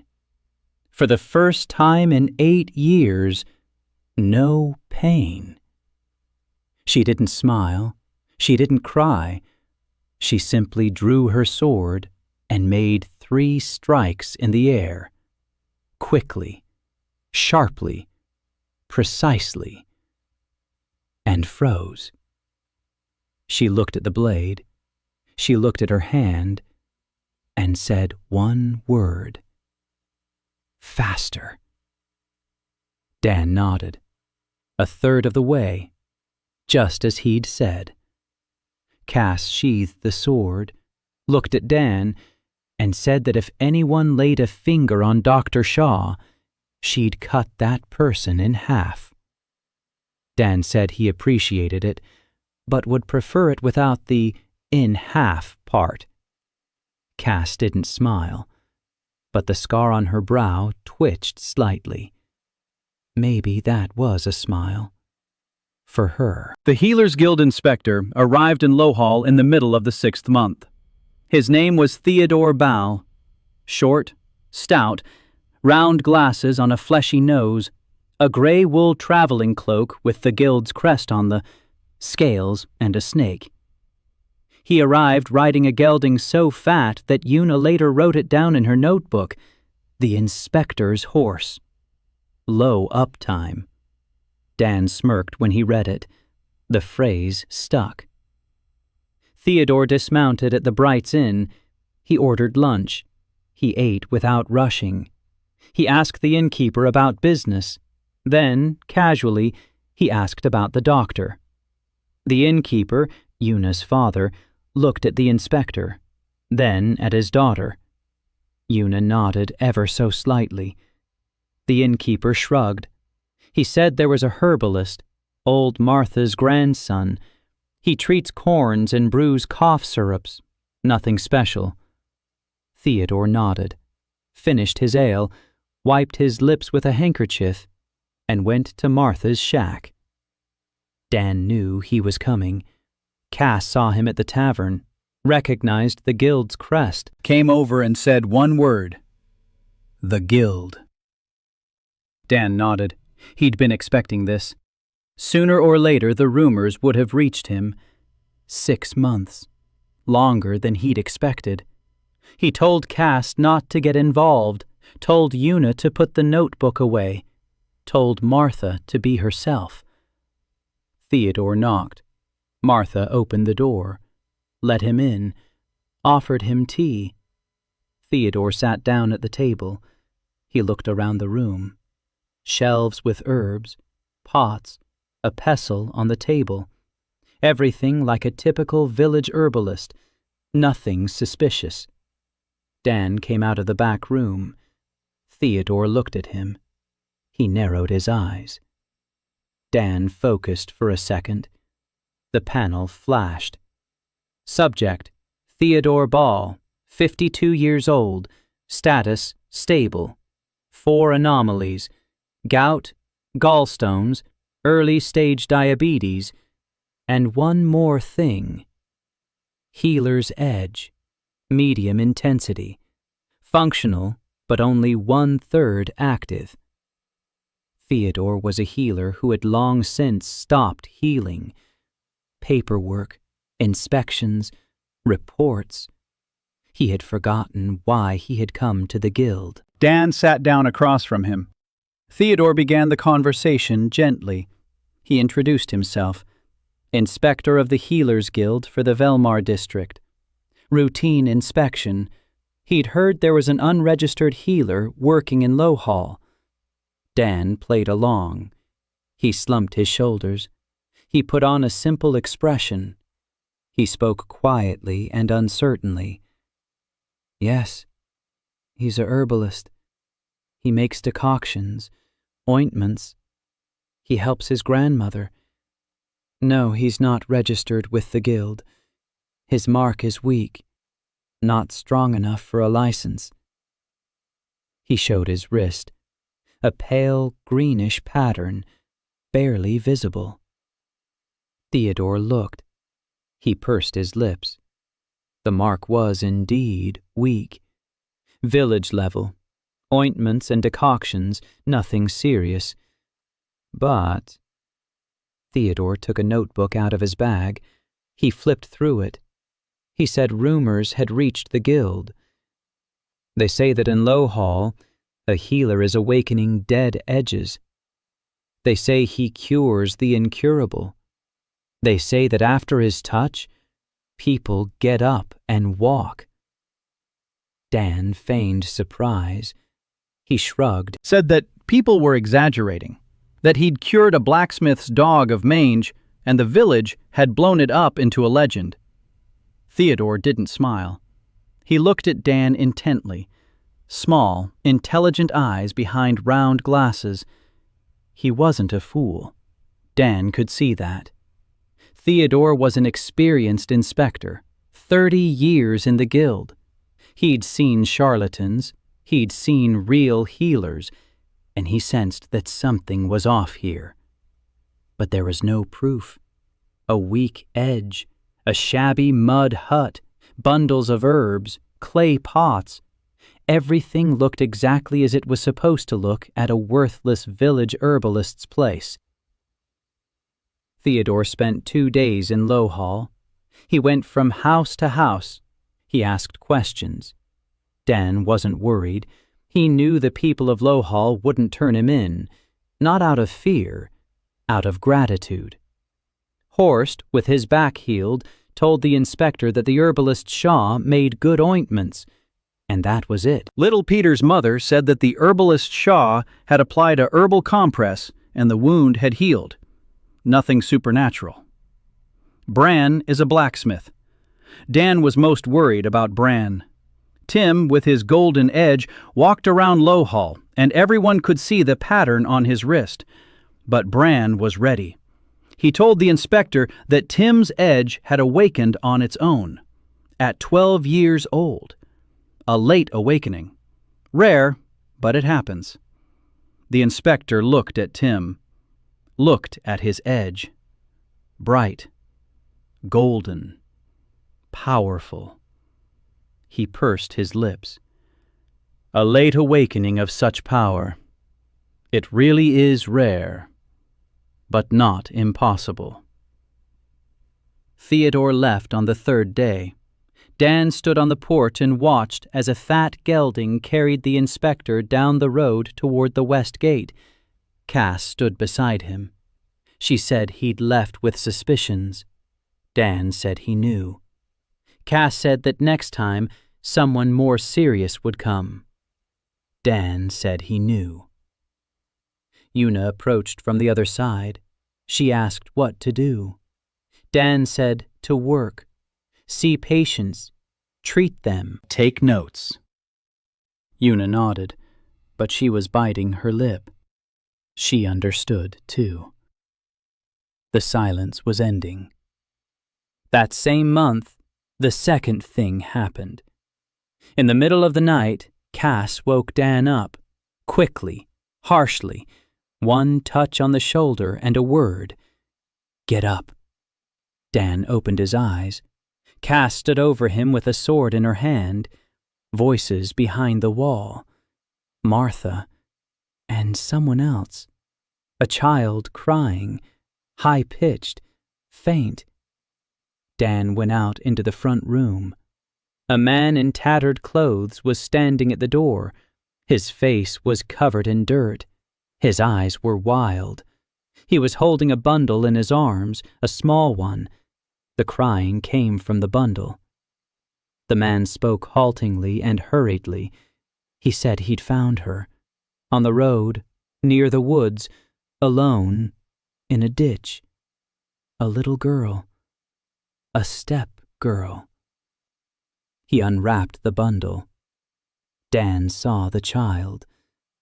No, not a child. A teenager.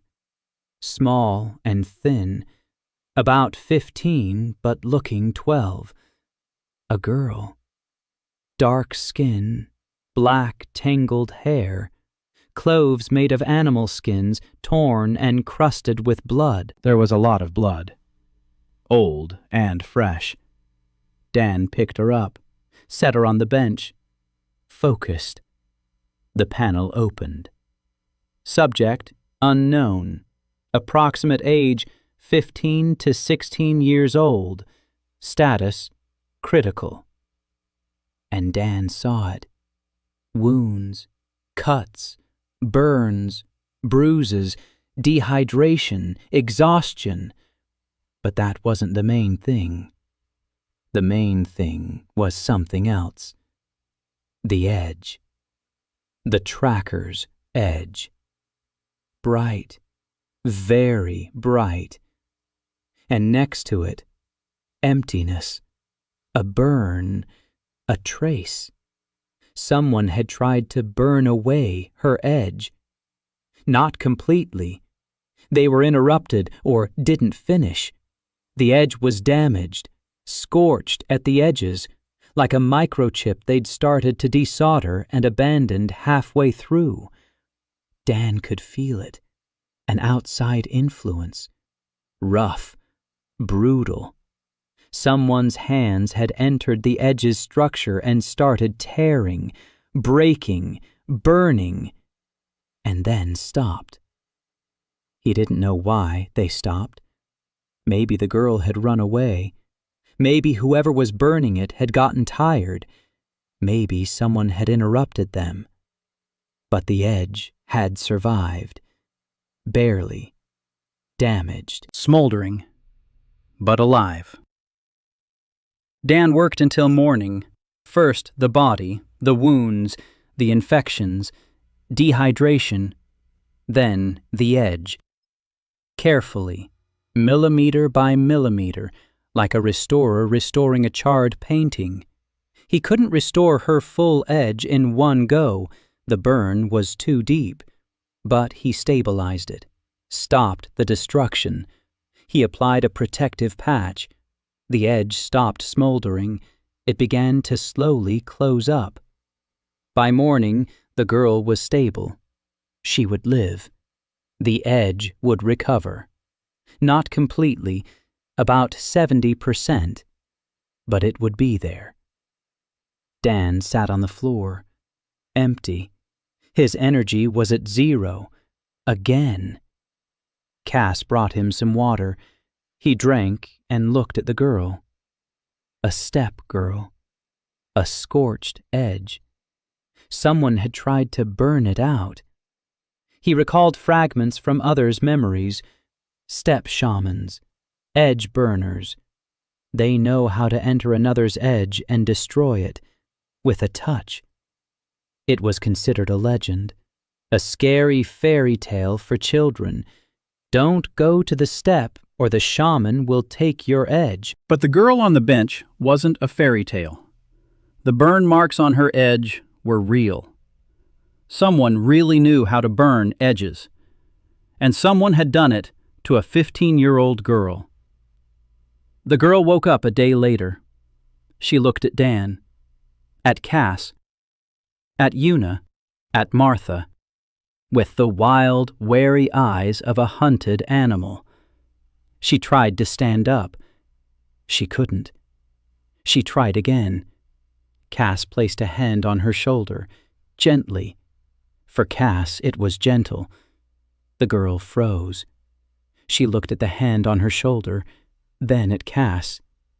Cass said one word. "It's safe." The girl didn't believe it, but she lay back down, because her body left her no choice. 3 days later, she spoke. Her name was Airy, from the Steppe clan. The Steppe clan. Nomads, trackers, the entire clan had been slaughtered by shamans. She spoke in short, choppy sentences, without emotion, like a report. The shamans came at night. They burned the edges of the adults, killed those who resisted. Her mother. The shaman burned her mother's edge right before her eyes. Her mother didn't die from the wound. Her mother died from the emptiness. The edge was gone, and her mother ceased to be herself. She lay down on the ground. She closed her eyes and never opened them again. Airy ran. The shaman caught up. He started to burn, but Airy hit him on the head with a rock and ran on. She didn't know how long she ran. Days, maybe weeks. Then she fell. Then darkness. Then Lowhall. Dan listened and said nothing. Una stood by the wall and wept silently. Cass stood with a stony face, but the knuckles on her sword hilt had turned white. Martha crossed herself in the air-home way. Dan sat down next to Airy. He looked into her eyes. He told her that her edge was alive. Damaged, but alive. It would heal. Not completely, but for the most part. Airy looked at him. For a long time, expressionless. Then she asked. She asked if that meant she wouldn't disappear. Like a mother. Dan understood. She wasn't afraid of death. She was afraid of the void. Afraid of waking up one day and discovering that the edge was gone. That she was no longer herself. Dan told her one thing. Quietly. Seriously. He said that the edge isn't a soul. The edge is a setting, a tool, a part of the body, important, but not the main thing. That she, Airy, was more than her edge. That even if the edge were to disappear completely, she would still be herself. Because she wasn't a pattern under her skin. She was what ran when she was scared. What hit the shaman over the head with a rock. What didn't give up. That wasn't the edge. That was her. Airy looked at him, without blinking. Then she lowered her eyes. Then she nodded. Once. A small nod. But Dan saw it. Something inside her shifted. It wasn't healed, But it shifted. She asked him to stay, not to leave. She said she had nowhere to go. Martha said there was enough room. Una was already carrying a blanket. Cass nodded, briefly, in a military way. For the first week, Erie slept on the roof. Una found her in the morning, on the straw by the chimney, curled up in a ball. Her eyes were open. She hadn't slept inside the house. She said she couldn't go inside. The walls made it hard to hear. Cass said she understood. She, too, had slept outside for the first year after leaving the Guard. 3 months had passed since Erie's arrival. The clinic was changing. Not on the outside. Outwardly, everything was the same. Martha's mud hut, shelves with herbs, clay pots. But inside, everything had become different. Una was seeing patients. She met with them. She recorded their complaints. She conducted an initial examination, not a medical one, a human one. She had learned the most important thing from Dan, to ask not what hurts, but how you're doing. Cass stood guard. She patrolled the surroundings. She escorted patients from distant villages. Once, 2 drunks decided to rob a farmer who was carrying payment for treatment. Cass stepped out onto the road. She drew her sword. She didn't strike. She just drew it. The 2 drunks sobered up instantly and fled into the woods. Una wrote it down in her notebook. Cass, uptime 100%, crime prevention. Heidi became a scout. Her damaged Pathfinder edge was recovering faster than Dan had expected, 60% in 2 months. She saw and heard things no one else could. Movement in the woods 3 kilometers away. The smell of smoke 5 kilometers away. Footsteps on the road an hour before a person appeared from the hill. She would come to Dan and tell him. 4 of them. From the south. A wagon. 1 sick person. Lying down. And Dan knew that in an hour, a wagon with a patient would stop at the gate. Irie slept on the roof. Dan stopped trying to talk her out of it. Cass explained that for people of the steppe, a roof is a compromise. A true nomad sleeps on the ground under the open sky. A roof is already a concession to civilization. Martha put a mattress and a warm blanket up there for her. Erie didn't say thank you, but she used the blanket. Word of the doctor was spreading. People came from Bremer every week. People from Colden started arriving toward the end of the 7th month. The small trickle of patients turned into a stream. Dan managed, barely. He developed a system, simple cases in the morning, 2 or 3 a day, moderate cases every other day, complex ones no more than once every 2 weeks. His strength was steadily returning. He'd learned to sleep soundly and eat a lot. Martha fed him like a blacksmith's apprentice, porridge with butter, meat, bread, milk. Una brought honey from the beekeeper. Dan ate everything. The herbalist's body was gaining weight and muscle. He was no longer a skinny boy. He had become a strong young man with steady hands and a calm gaze. In the 9th month, everything changed. Erie came in the morning. She said 1 word. Carriage. Dan stepped out onto the porch. A carriage was moving along the road from the west gate. Not a cart. Not a wagon. A carriage. Black. Lacquered. With a coat of arms on the door. A team of 4 horses, 2 mounted guards in front, 2 behind. Cass stood next to Dan. She placed her hand on the hilt of her sword. She said the coat of arms looked familiar. House Wayner, one of the great houses of the empire. Dan felt something tighten inside him. A great house. The capital. Here it is. The carriage stopped at the mud hut. The door opened. A man stepped out. Tall, thin, graying temples, an impeccable gray silk suit, gloves.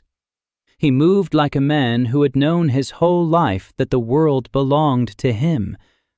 He looked at the mud hut, at the thatched roof, at the chickens in the yard, at the muddy road. Not a single muscle in his face twitched. He introduced himself. Lord Kieran Wainer, steward of House Wainer. He had come on the Duchess's personal orders. Cass leaned forward slightly. Dan placed his hand on her forearm. Calm down. Lord Kieran said that Duchess Lyrian Waynor, heiress to the house, was ill. A hereditary blood disorder, vascular atrophy. The guild's finest healers had examined her and thrown up their hands. Hereditary. Incurable. The will of the gods. The Duchess is dying. Slowly. A year, maybe 2, no more. And rumors have reached the Waynor estate about a doctor from Lowhall who can do what the guild cannot. Lord Kieran spoke evenly, without emotion, but Dan heard. Beneath the even voice lay steel and despair. This man loved his Duchess, not as a servant loves his mistress, but as a father loves his daughter. Dan said he had to see the patient in person. Lord Kieran said the Duchess was here, in the carriage. She had insisted on coming herself, despite her weakness, despite the doctor's protests. She said she wouldn't send servants to plead on her behalf. Dan approached the carriage. The door was open. Inside, a young woman sat on velvet cushions, 22 years old. Silver hair down to her waist, pale skin with bluish shadows under her eyes, slender wrists, straight back. Even as she was dying, she maintained her poise. She looked at Dan. Gray eyes, cold, appraising, not a trace of weakness, not a trace of a plea. She said she was Lyrian Wainer, that she needed a physician, not a quack, that if he was a charlatan, he should say so right away. She didn't want to waste her remaining time on empty hopes. Dan focused. The panel unfolded. And he saw. The subject. Lyrian Wainer, 22 years old, status unstable, progressive deterioration, blood disease, hereditary. At the level of the deep pattern, blood vessels throughout the body are thinned. The walls are as fragile as glass. Any blow, any sudden movement, any pressure surge could cause internal bleeding. She lived like a porcelain figurine. Every step could be her last. And more, deeper, in the genetic code. Dan saw the same thing he'd seen in Tim's grain, but more complex. Much more complex. It wasn't just a single constricted channel. It was a systemic error, hereditary, passed down from generation to generation. Every Wainer carried it within them. Every Wainer paid for it. A powerful edge, a great house, enormous power, and vessels as fragile as glass. As if someone had once cranked the edge's power to the max without increasing the body's strength. The balance was broken. The system was operating at its limit and breaking down. Dan could fix this. He saw the solution: rewrite the hereditary pattern, strengthen the vessels, rebalance the system. The most complex operation of all he had ever faced, more complex than Leo, more complex than Irie. Weeks of preparation, days of work, risk, enormous risk, but doable. He looked at Lyrian. She was waiting, cool, collected, ready to hear that he couldn't help. Dan said he could. Lyrian's expression didn't change, only her fingers on the armrest of the card trembled. Once. Dan said there were conditions. Lyrian raised an eyebrow. She said the Waynor house would pay any amount. Dan shook his head. He said he didn't need money. Lyrian frowned. She asked what he wanted. Dan said, 3 schools, in 3 villages of the Waynor house, for all the children. Not just for those with bright facets, for everyone. Lyrian looked at him for a long time, a few seconds that felt like minutes. Then she said he was joking. Dan said he wasn't. Lyrian said he was demanding that schools be opened for commoners in exchange for the Duchess's life. Dan said yes. That's exactly right. Lyrian was silent. Lord Kieran behind her turned crimson. He opened his mouth. Lyrian raised her hand. Kieran fell silent. She looked at Dan. He didn't look away. She said she needed to think it over. Dan said she had time. A year, maybe 2. She could think it over. He wasn't going anywhere. Lyrian closed the carriage door. The carriage turned around. It drove away. Cass approached. She said he had just turned down the Duchess of a great house. Dan said he hadn't turned her down, he had offered terms. Cass said that in this world it was one and the same. Una stood on the porch. She watched the dust from the carriage. She said quietly that Dan was either the bravest man in Lowhall or the craziest. Dan said the latter. But the schools will be. A week later, a letter arrived, with the seal of the Waynor house. Lyrian Waynor accepts the terms. 3 schools will be opened within 6 months. The Duchess will come for treatment in person. Dan held the letter and looked at the seal, a heavy coat of arms on red wax, and he thought, that's how it is. That's how it works. Not with a sword, not with money, not with power.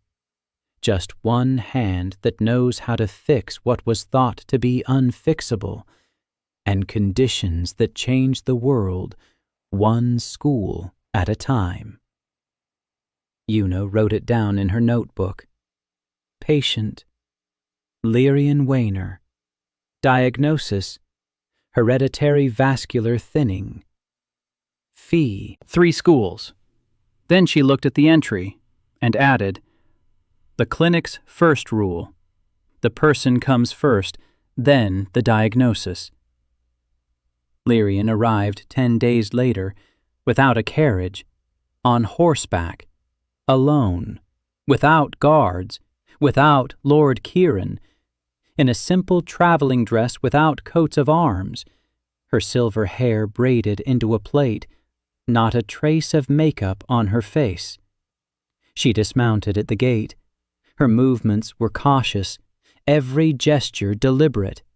She was careful with her body. Every day, every hour, every second, she remembered that one awkward movement could kill her. Dan came out to meet her. She looked at him, without coldness, without judgment, tired, just tired. She said that the schools were already being built. 2 out of 3, the 3rd will begin in a month. Lord Kieran curses the doctor from Lowhall every evening at dinner, but he complies. Dan nodded. He invited her inside. Lyrian entered the cottage. She looked at the low ceiling, at the clay pots, At Una, who stood with a notebook and stared at the Duchess with wide eyes. At Cass, who stood by the wall with a sword. At Martha, who was already carrying tea. Lyrian sat down at the table. She took the cup. She took a sip. Not a word about the fact that the cup was made of clay. Not a word about the fact that the chair was wooden and wobbly. Not a word about the difference between this room and the halls of the Waynor house. She simply drank her tea. Dan sat down across from her. He said that before the treatment, he needed to talk. Lyrian raised an eyebrow. She asked, "What about?" Dan said it was about her. Not about the illness, about her. Lyrian set down her cup. She looked at him intently. She said that was an unusual approach for a doctor. Dan said he was an unusual doctor. Lyrian was silent for a moment. Then she said, "All right. Let him ask." Dan asked how she slept. Lyrian blinked. She hadn't expected that. She said she slept poorly, that she woke up 3 or 4 times a night, that she was afraid to roll over too abruptly. Dan asked what she dreamed about. Lyrian fell silent. For a long time. Then she said she dreamed of running. She was running, across a field, fast, with all her might, the wind in her face, and nothing hurts, and nothing breaks, and she runs and can't stop, because if she stops, she'll wake up and be porcelain again. She said the word porcelain like a curse, a quiet, angry curse. Dan asked what she liked to eat.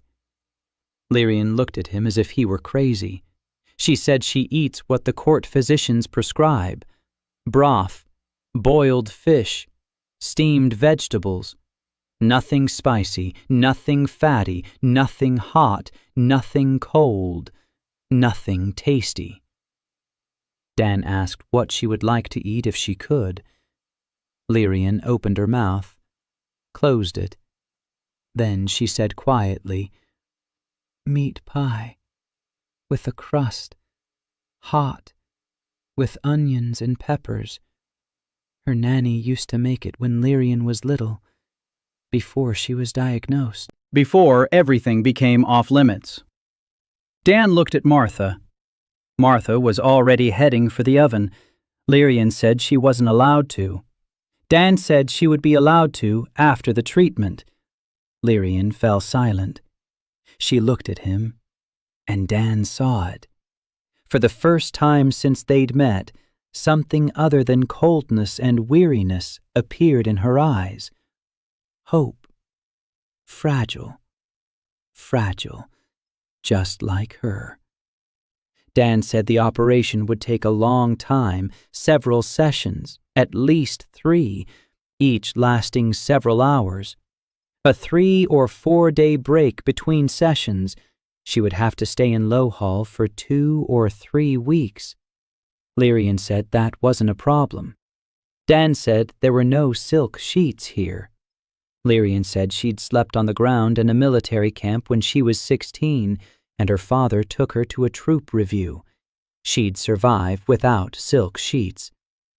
Una offered her her room at the inn. Lyrian accepted. No arguments, no fuss. She just nodded and said thank you. Una later admitted to Dan that she'd expected something different, that the Duchess would turn out to be haughty or capricious or mean. But she was just a tired girl who wanted a meat pie. The first session began the next day. Dan had been preparing for a day. He slept for 12 hours. He ate 4 times. His energy was at its peak. Lyrian lay down on the bench. Dan sat next to her. He placed his hands on her chest. where her heart was, and entered.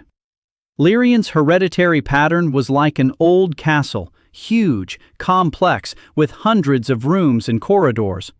Generation after generation, the Wayners built this, fortified the edge, enhanced talents, increased power. And not a single one of them noticed that the foundation was cracking, that the walls were thin, that the roof was leaking. Dan started with the foundation, the vessels, the basic structure. He rewrote the instructions that told the body to build the vessel walls thin. He changed them to the correct ones, strong, flexible, as it should be, as it was before some distant Waynor ancestor sacrificed strength for the sake of the edge's power. The first session lasted 4 hours. Dan managed to treat the heart and the major arteries, 20% of the work. A nosebleed at the 3rd hour, dizziness at the 4th. He stopped, removed his hands. The panel showed progress, major vessels reinforced, stable, risk of sudden bleeding reduced by 40%. Lyrian sat down, looked at her hands. She said what she felt. Something had changed. Warmth, inside, as if someone had placed a hot water bottle under her ribs. Dan said it was normal, that the body was getting used to the new instructions, that the vessels were beginning to reorganize. A 3-day break. Lyrian lived in a room above the tavern. Una brought her food. They talked. Una later told Dan about it. Lyrian asked about Lowhall, about people, about life. Not like a duchess studying her subjects, like someone who's genuinely curious. She asked Una how much bread cost. Una told her. Lyrian fell silent. Then she said she didn't know, that she'd never thought about it, that at the Waynor house bread was simply there, always. She said it without shame, without guilt, just as a fact. And Una realized that Lyrian wasn't arrogant. She was ignorant. Those are different things. Second session. Dan worked on the peripheral vessels, arms, legs, brain. 5 hours. Harder than the first. Deeper. The small vessels required precision like a jeweler's. One wrong move, and the brain would be cut off from its supply. Dan worked slowly, carefully, like a sapper. Blood from his nose at the 2-hour mark. Trembling hands at the 4-hour mark. Una stood nearby, wiped away the blood, brought him water, didn't get in the way. She had learned to be invisible when necessary. By the 5th hour, Dan was finished. He withdrew his hands. The panel showed 70%. 1 more session. Lyrian rose from the bench, slowly, out of habit, carefully. She took a step, a second, and stopped. She looked at her hands, clenched her fists, unclenched them, clenched them again, hard, until her knuckles turned white. Nothing burst, nothing broke. The blood vessels held. She looked at Dan. Her eyes were wet. She wasn't crying. She didn't know how to cry. She'd forgotten how long ago. But her eyes were wet. She said quietly, she said she'd clenched her fist. That the last time she'd clenched her fist was when she was 14. And back then, a blood vessel in her wrist had burst, and she hadn't clenched her fists since. 8 years. Dan said that after the 3rd session, she'd be able to run. Lyrian looked at him, and for the first time, she smiled. Not the Duchess's polite smile, a real one. The third session in 3 days, the final one. The remaining 30%. The deepest, thinnest, most dangerous vessels, capillaries, internal organs, the reproductive system. Dan worked for 6 hours. It was the longest operation of his life. Longer than Ver, longer than Alice. He rewrote the genetic code line by line. He changed instructions that had been part of the Wayner pattern for perhaps hundreds of years. He removed errors that had accumulated over generations. And somewhere around the 4th hour, deep within the genetic code of the Lyrian, he saw something. A line, alien, not Waynor, ancient. The line was woven into the very fabric of the edge, subtle, almost imperceptible, like a watermark on paper. He wouldn't have noticed it if he hadn't been looking. The line said one thing: fade away, slowly, generation after generation. Fade away. Dan froze. His hands went stiff. He stared at that line and felt a chill run up his spine. This isn't a Waynor disease. It isn't a genetic error. It's a program. Someone, sometime, a long time ago, had written instructions for fading into the edges of the aristocrats. A timer. He remembered Martha's conversations. The edges are fading. Children are born weaker. The heirs of great houses are sickly and talentless. Everyone blamed it on the will of the gods, on degeneration, on a curse of the blood. But this is code. Someone's deliberate, purposeful code, woven into the very foundation. Dan didn't touch the timer. Not now. Too deep. Too dangerous. Too incomprehensible. He worked around it. He repaired the Lyrian's vessels without touching the foreign line.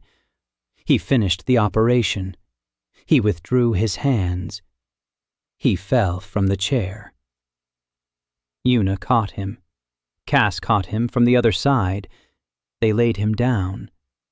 Dan lay there and stared at the ceiling, blood from his nose, from his ears, a fever, tremors, complete exhaustion, worse than ever. But he wasn't thinking about himself. He was thinking about the code, about the timer, about the fact that someone had programmed the whole world to fade away. Lyrian stood over him, looking down, pale, terrified. She said he was an idiot, that he'd nearly died, that he couldn't do that. Dan looked at her with a dazed gaze. He said the operation had been a success. All the vessels had been reinforced. The hereditary pattern had been rewritten. The disease wouldn't return. Ever. And her children wouldn't get sick. Nor would her children's children. Lyrian was silent. Then she sat down on the floor, next to his bench, right on the dirty floor. The Duchess of the great house of Waynor sat on the floor in the mud-walled hut of a village herbalist. And she sat there, silently, until he fell asleep. 5 days later, Dan got up. Lyrian was still in Lowhall, waiting. She could have left. The treatment was over, but she waited. When he stepped out onto the porch, she was standing in the yard, in a simple dress, her hair down, and she ran. No, she was standing, but a second before that, she had been running. He could tell by her flushed cheeks, by her labored breathing, by the sweat-dampened hair at her temples, by her eyes. She had been running for the first time since she was 14. She looked at Dan, and he saw. This was a different Lyrian, not porcelain, not cold, not dying, alive. She said she'd run from the tavern to the river and back, that nothing had burst, that her heart was beating steadily, that she hadn't broken. She said she was 22 years old, and for the first time in her life, she felt alive. Martha stepped out onto the porch, a plate in her hands, a meat pie, with a crust, hot, with onions and peppers. Lyrian looked at the plate, looked at Martha. She took the pie, took a bite, chewed, closed her eyes, and laughed, quietly, hoarsely, awkwardly, like someone who'd forgotten how to do it.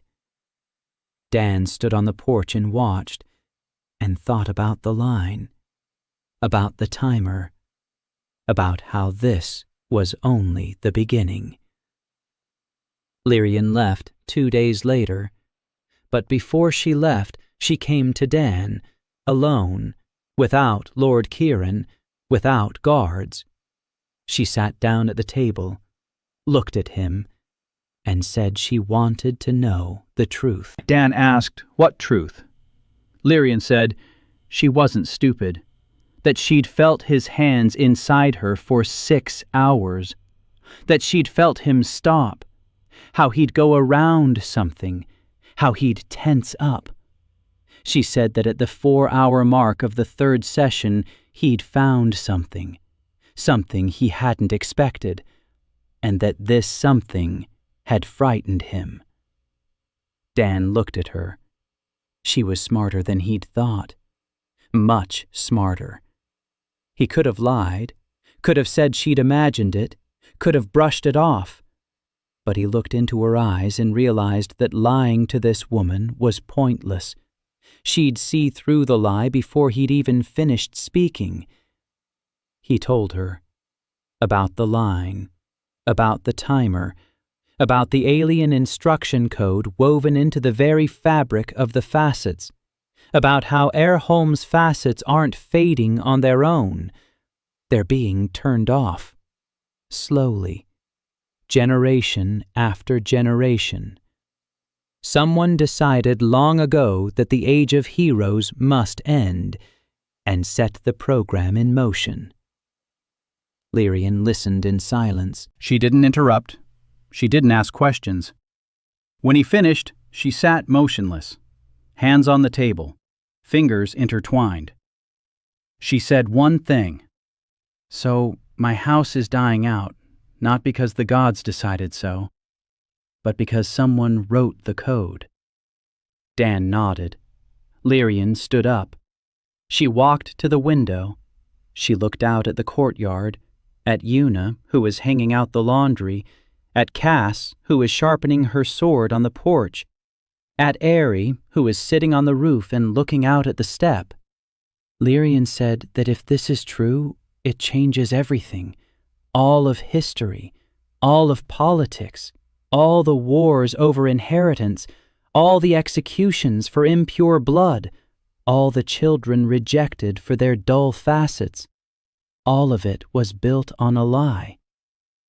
Dan said he didn't know who or why yet, that he needed time.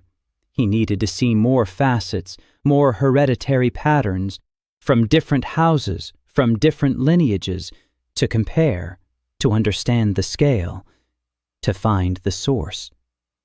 Lyrian turned to him and said he would be granted access to the Wayner House archives, to their healers, to records kept for 600 years, and to her. She would be his link to the aristocracy, his voice at court, his shield against the guild. Dan asked why she needed this. Lyrian looked at him, gray eyes, cold, but not empty, burning. She said she'd lived with a death sentence for 22 years. 22 years believing it was the will of the gods that she was born to die. And now she knew it was a lie, that someone had simply written a line, and she wanted to know who. And she wanted him to answer for every Wayner who died young, for every child buried before the age of 15, for every mother who wept over a cradle, knowing her child would not live to see another day. She left in the morning, at full speed, at a gallop, for the first time in her life, at a gallop. Dan stood by the gate and watched her silver hair blow in the wind. Cass stood beside him. She said that now they had either the strongest ally in the Empire or the most dangerous enemy. Dan said the former. Cass asked how he knew. Dan said he'd seen her code. Clean. No hidden agenda. Cass snorted. She said that programmers were strange people. Dan looked at her. Cass turned away, but the scar on her eyebrow twitched. For the next 2 months, Dan worked. He saw patients, he treated simple cases, he conserved his resources, and with every complex operation, whenever he had to tap into the hereditary pattern, he searched for the line, the timer.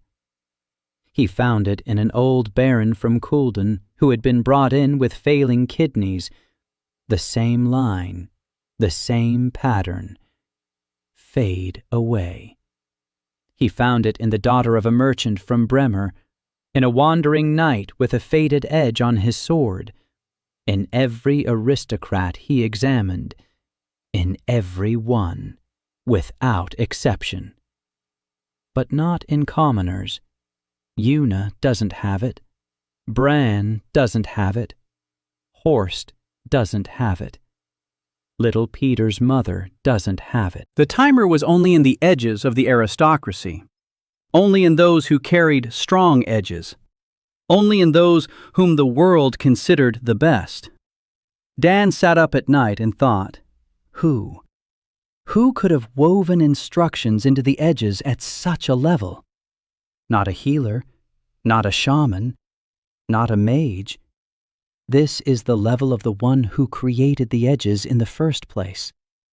The level of the gods, or someone who had access to the tools of the gods. Sarah found him herself. She came to Lowhall at the beginning of the 12th month, red-haired, wearing glasses, or rather a lens on the chain that she wore like a monocle, a travel cloak covered in dust, a bag stuffed with books, and the smell of cheap wine. She knocked on the door of the shack, and when Martha opened it, she said she was looking for a healer who was breaking the guild's cannons, and that she wanted to help him break them more effectively. Martha looked at her, looked at Dan. Dan focused. The panel flashed. Subject: Seraph Adler. 31 years old. Status stable. 1 anomaly. Chronic liver inflammation. Too much wine. And a healer's edge. Bright. Very bright. Brighter than anyone Dan had ever seen, but only 10% utilized. 90% of that edge's power lay dormant, not because of injury, not because of illness, because of a ban. The guild had banned the methods Seraph wanted to use. Seraph obeyed the ban. The edge obeyed Seraph, and fell asleep. Dan let her in. Seraph sat down at the table. She pulled a bottle out of her bag, poured herself a drink. She drank, poured again, and began to speak. She spoke like a lecturer, quickly, precisely, with quotes and references. She said she had studied the grains for 20 years, that she had written 3 treatises that the guild had burned, that she had been exiled for heresy, that the heresy consisted of a single idea. The grains are not immutable. The facets are a system, and a system can be changed. Dan listened and felt the hairs on the back of his neck stand on end.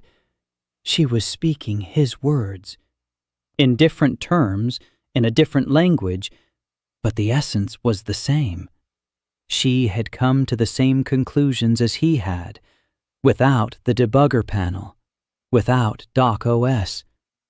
Pure theory. 20 years of reading and observation and thought. He asked why she had come to him specifically. Sarah finished her wine.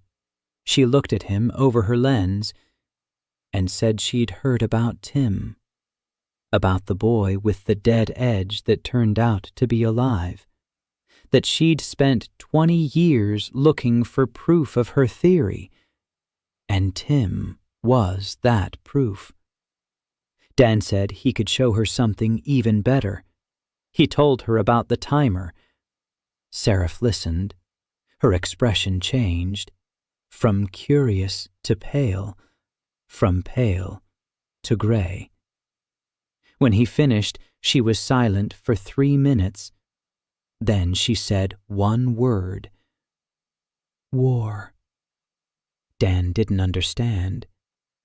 Seraph said that if the timer exists, then the steppe shamans know about it. That burning the edges isn't barbarism. It's a tactic. The shamans speed up what the timer does slowly. They are the timer's allies, or its tools. Dan remembered Irie, the scorched edge, the mother who died from the void. He said that Irie was on the roof, that if Seraph wanted to see the burn mark, she could ask Irie to show her. Seraph looked at him. She said she wouldn't disturb the child, that his description was enough for her, that she believed him, and that she was staying. Dan asked in what capacity. Seraph said as the one who would translate his crazy ideas into a language this world understands. Dan said his ideas weren't crazy. Seraph said he'd just used the words patch, debug, and hereditary pattern in a single sentence, and that if he said that at court, they'd burn him not for heresy, but for insanity. Dan thought about it. He said she was right. Seraph stayed. She took a corner in the back room. She laid out her books. She hung the lens on a nail and began to work. She was translating. Everything Dan saw through the debugger panel, she described in the language of Erholmian medicine. Patch became restorative weaving. Debug became cleansing of streams. Inherited pattern became ancestral thread. Copying segments became a transfer of grace. In her translation, everything sounded like ancient mystical wisdom. Dan listened and shook his head. He said it was just code. Seraph said that for this world, it was mystical wisdom, and let it remain so. Una wrote down both versions, in 2 columns, Dan's words on the left, Seraph's translation on the right. The notebook grew thicker with each passing day. A year had passed. The shack had become cramped. 6 adults and 1 child could no longer fit into 2 rooms. By then, Leo was speaking almost fluently. He mixed up the cases, he swallowed the endings, but he spoke. Una taught him every day, every evening, every spare minute. The boy followed his sister around like a shadow and repeated every word he heard. Marta called him her little parrot. Leo called Marta Grandma. Marta cried every time. Dan decided it was time. They had money, not much, but enough. A year's worth of payments from patients had accumulated, plus gifts, plus 3 sacks of flour from Bran, plus a gold bar from Lyrian that she'd sent with a messenger and a note. The note had one word: for pies. Dan bought an old monastery. It stood on a hill a half-hour's walk from Lowhall. Stone walls, a tiled roof, a courtyard, 6 rooms, a kitchen, a cellar, a well. Everything was overgrown, dusty, and abandoned, but sturdy. The monks had left 30 years ago when the order was disbanded. Since then, the monastery had stood empty. The locals were afraid to go there. They said there were ghosts. Cass went through all the rooms with her sword. She found no ghosts. She found 7 badgers in the cellar. The badgers were chased out. The cellar was cleaned out. Una organized the repairs. Bran sent 2 apprentices. The innkeeper, Bright, sent a table and chairs. Horst, his back healed, came himself and silently began building the stove. A month later, the monastery became a clinic. Una suggested a name. Shaw Clinic. Dan said it sounded like a dentist's sign. Una didn't get it. She wrote the word in her notebook. Dentist. The name stuck. The Shaw Clinic. They hung a sign above the door.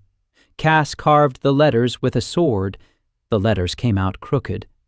Una said it gave it character. Cass said it would give a perfectionist a heart attack. Dan looked at Cass. He asked how she knew the word perfectionist.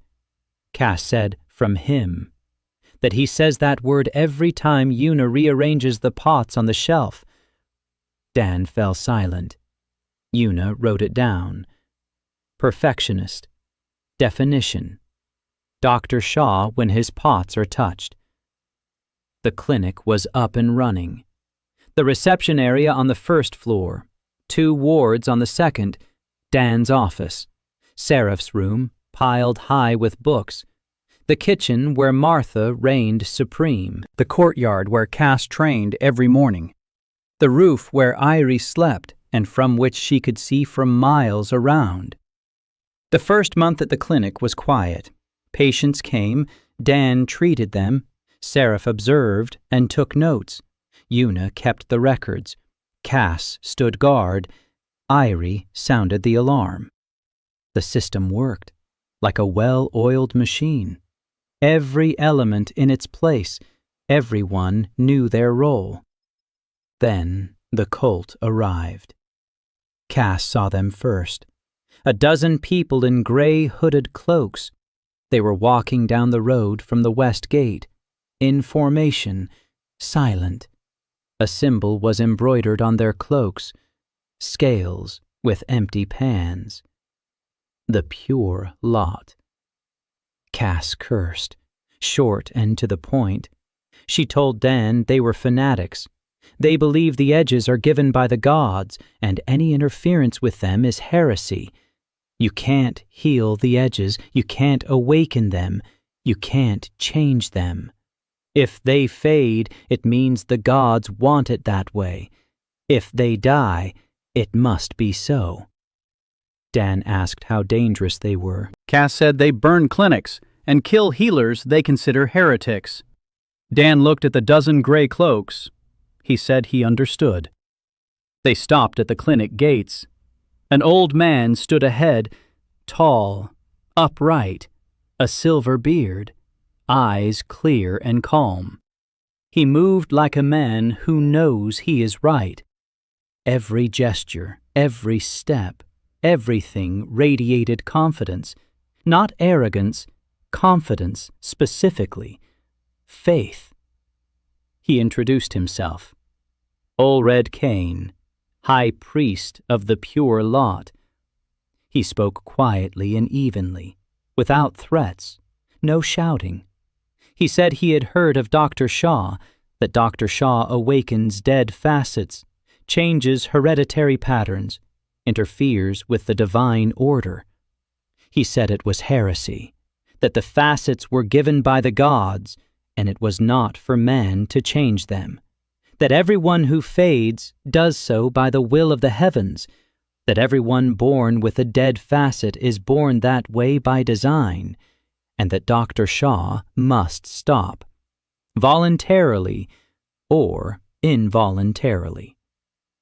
Dan stood in the clinic doorway. He listened. He looked at Olred. He focused. The panel unfolded. Subject: Olred Kane, 61 years old. Status: stable. And Dan saw what he hadn't expected. Olred was sick. Seriously. Deeply. A tumor in his abdomen. Large. Growing.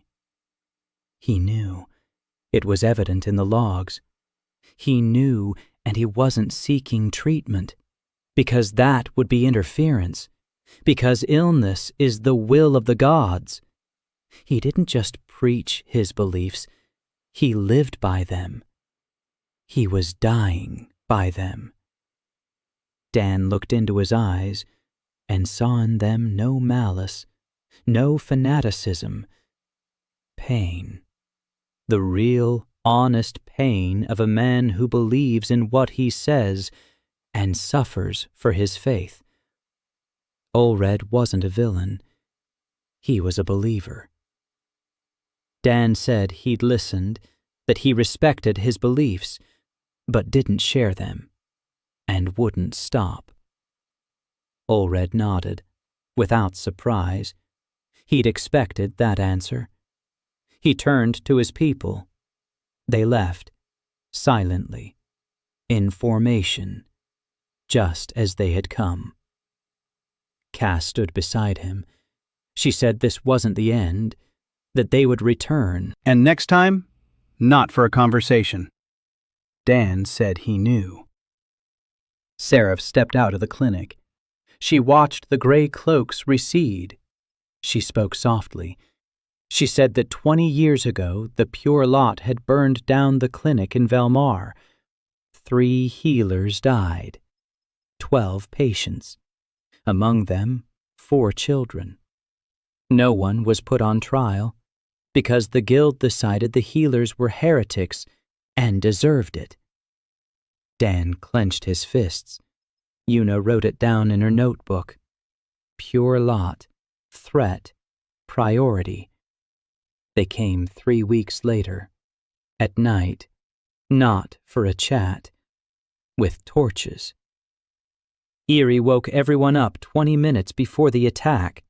She was sitting on the roof and heard footsteps, lots of footsteps, dozens, coming from the woods. She went downstairs, tapped Cass on the shoulder.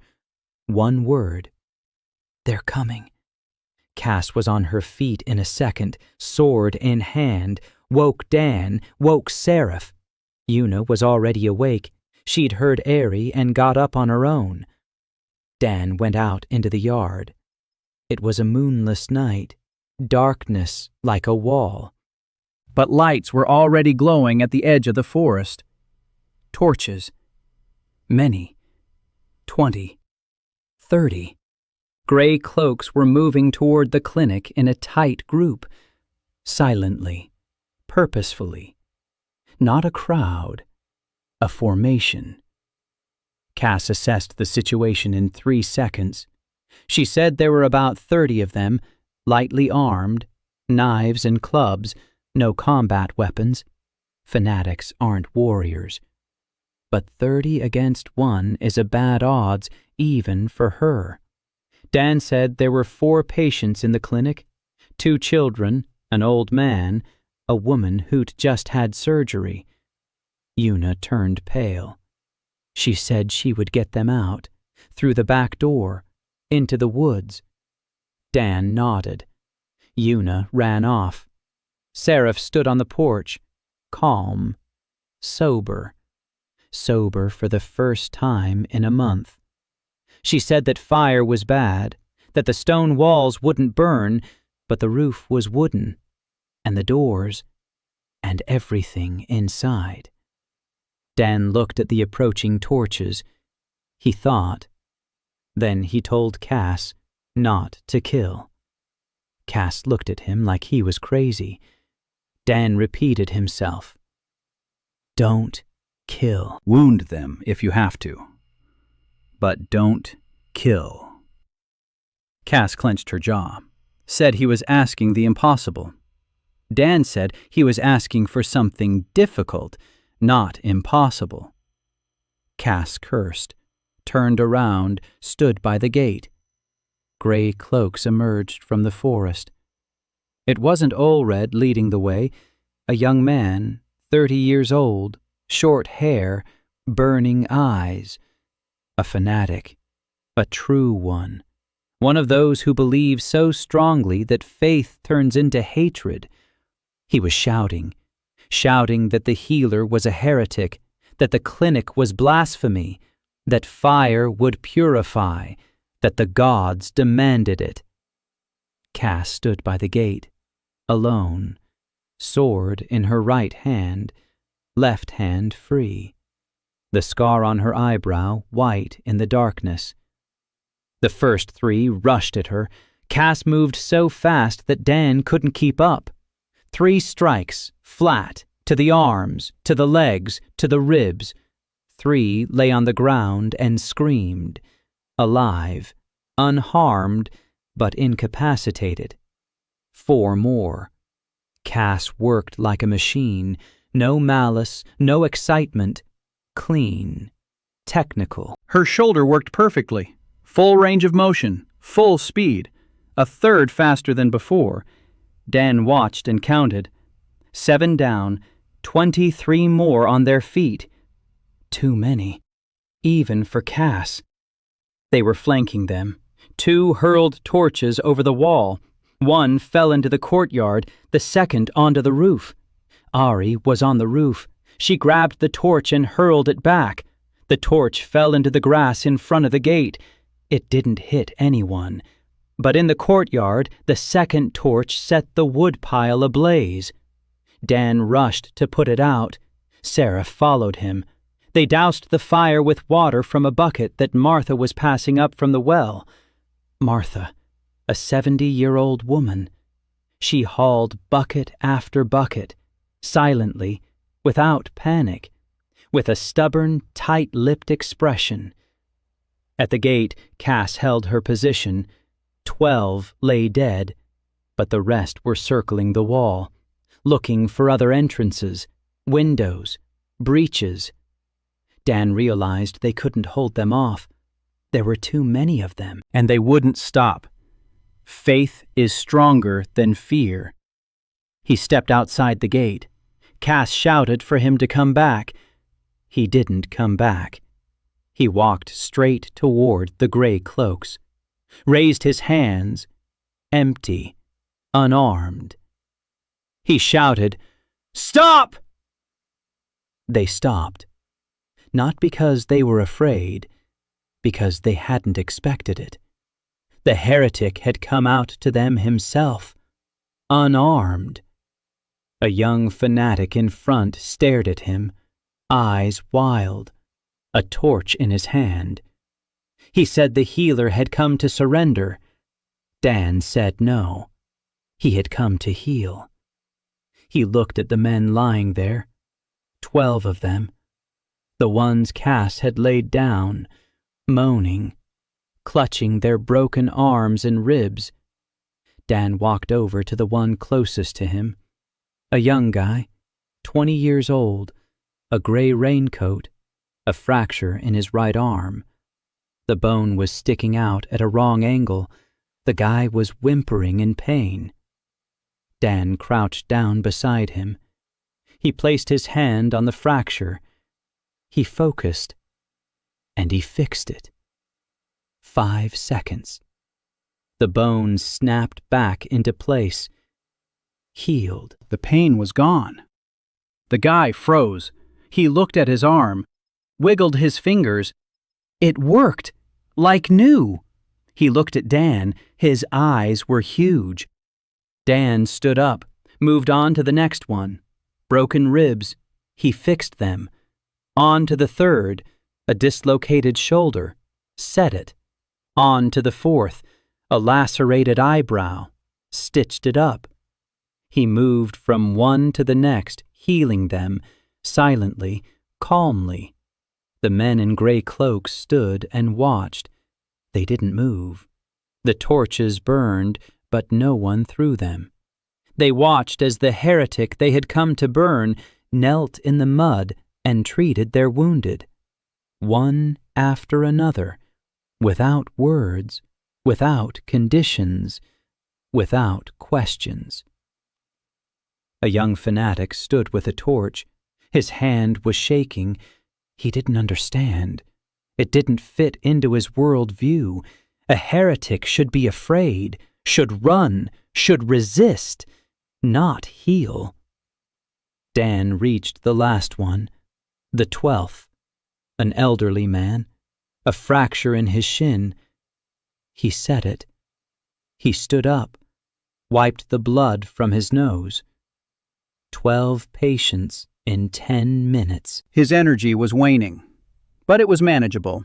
Minor cases, fractures and bruises, routine. He looked at the gray cloaks, quiet, calm, and he said that this was what he did, that he healed people, all people, those who loved him and those who hated him, those who came for help and those who came with torches, because illness and pain don't ask what you believe in.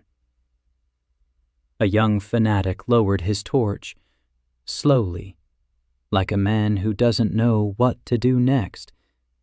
And then Olred stepped out of the darkness. Dan hadn't seen him before. He'd been standing behind, in the shadows, watching. He stepped forward, a silver beard, clear eyes, but on his face, Dan saw it. Pain. Not physical, though physical too. The tumor in his stomach was growing. He was paler than 3 weeks ago, thinner. The disease was eating him from the inside. But now the pain on his face was different. He looked at Dan, at his wounded men whom Dan had just healed, at the torches in his men's hands, and he saw what had happened. His men had come to kill. The man they had come to kill had knelt down and healed their wounded. Olred approached the young fan, the one who had led the attack. He held out his hand. The young man handed over the torch. Olred extinguished it on the ground. Then he turned to his men. He spoke a single sentence. He said they were leaving. The men in gray cloaks were silent. Then they began to retreat, one by one, picking up the wounded, who, however, were no longer wounded, helping those who still couldn't walk on their own. Olred was the last to leave. Dan called out to him. Olred turned around. Dan said he could see his illness, that there was a tumor in his stomach, that without treatment he had 6 months left, maybe less. Olred looked at him for a long time. Then he said it was the will of the gods, and walked off into the darkness. Dan stood in the courtyard. Cass was beside him, his sword sheathed. Una returned with the patients. Everyone was unharmed. Martha sat by the well, breathing heavily. Seraph stood on the porch. Aerie sat on the roof. Everyone was looking at Dan. Cass said that he was crazy. Dan said it was the only way. Cass said he could have died. Dan said he couldn't, because Cass was standing by the gate. Cass looked at him. Then she turned away. But the scar on her eyebrow twitched. Una wrote it down in her notebook. The night of the cult's attack. 12 patients. Diagnosis, fractures and bruises. Treatment, free. Result, the cult left. Note, Dr. Shaw is crazy. Olred returned 4 months later, alone, without a cloak, no symbol, on foot, skinny as a skeleton, gray skin. He could barely walk. Cass saw him on the road and went out to meet him. Not with a sword, she just went out. Olred reached the clinic gate. He looked at the sign. Shaw Clinic. Crooked letters carved with a sword. He stood there looking at the sign, and Dan saw from the window how his lips were moving. Maybe he was praying. Maybe he was cursing. Dan came out. Olred looked at him. Sunken eyes, hollow cheeks, pain in every movement. The tumor had grown. The panel showed it. Critical level. Metastases had spread to the liver. 3 months, maybe 2. Olred said he hadn't come for treatment. Dan waited. Olred said he'd come to tell him that after the night at the clinic, the cult had split. Young radicals decided that Olred was too soft, that he had betrayed the teachings, that a new priest was needed. They attacked Olred. His own people. Those he had taught. Those he had raised. The ones he loved like sons. They beat him and cast him out. Olred said this matter-of-factly, without pity for himself, like a fact. Dan listened. Olred said that after his expulsion, he walked, for a long time, not knowing where, and he came here, because there is nowhere else to go. Dan asked if he wanted to be cured. Olred was silent, for a long time. Then he said he didn't know. That all his life he'd believed illness was the will of the gods. That accepting treatment meant betraying everything he believed in. But that he was standing before a man who'd healed his enemies. And that this picture didn't fit into any of his prayers. Dan sat down on the porch step. He patted the spot next to him. Olred hesitated. Then he sat down. 2 men on the step, a healer and a priest. Dan asked him, not about the illness, about life. Olred spoke at length, how he had joined the cult as a boy, how he had believed, how he preached, how he rose to become a priest, how he buried his wife, who died of a blood disease, the same as Lyrian's, hereditary, incurable. Olred could have turned to the healers back then. He could have asked, but he didn't, because he believed. She died, and he buried her, and buried a part of himself with her. And since then, he believed even more strongly, because if he stopped believing, her death would become meaningless. And that is worse than any tumor. Dan listened. He didn't interrupt. Then he said one thing. He said he understood. That giving up his faith meant admitting his wife had died in vain. That it was unbearable. That he wouldn't ask Olred to betray his faith. But he would ask him for one thing. Not to die in vain. Because his death would prove nothing. It wouldn't bring his wife back. It wouldn't save the cult. It wouldn't stop Dan. His death would simply be death, and the world would be one honest man poorer. Olred sat motionless. He stared straight ahead. Then he said quietly, he said, "Save me," and added, "Not for renouncing." Dan looked at him. Olred looked at Dan. Dan said, "I'll save you, but not for your renunciation, but because you are a man." The operation lasted 8 hours, the longest and most difficult in the clinic's history. The tumor was enormous. The metastases were deep. Dan scraped away tissue by tissue, cell by cell. Seraph sat nearby, monitoring his condition, counting his pulse. She poured water into his mouth when he forgot to drink. Una kept records. She documented every stage. Cass stood by the door, not because Olred was dangerous, because Dan was vulnerable. 8 hours and he wouldn't see anything but the debugger panel. For 8 hours, he would be defenseless. Cass wasn't guarding him from Olred. She was guarding him from the rest of the world. At the 5-hour mark, Dan staggered.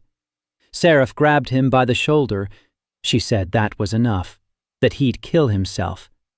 Dan said it wasn't enough, that the metastases were in his liver, that if they left them for later, they'd regrow in 3 days, that it had to be done now, everything right now.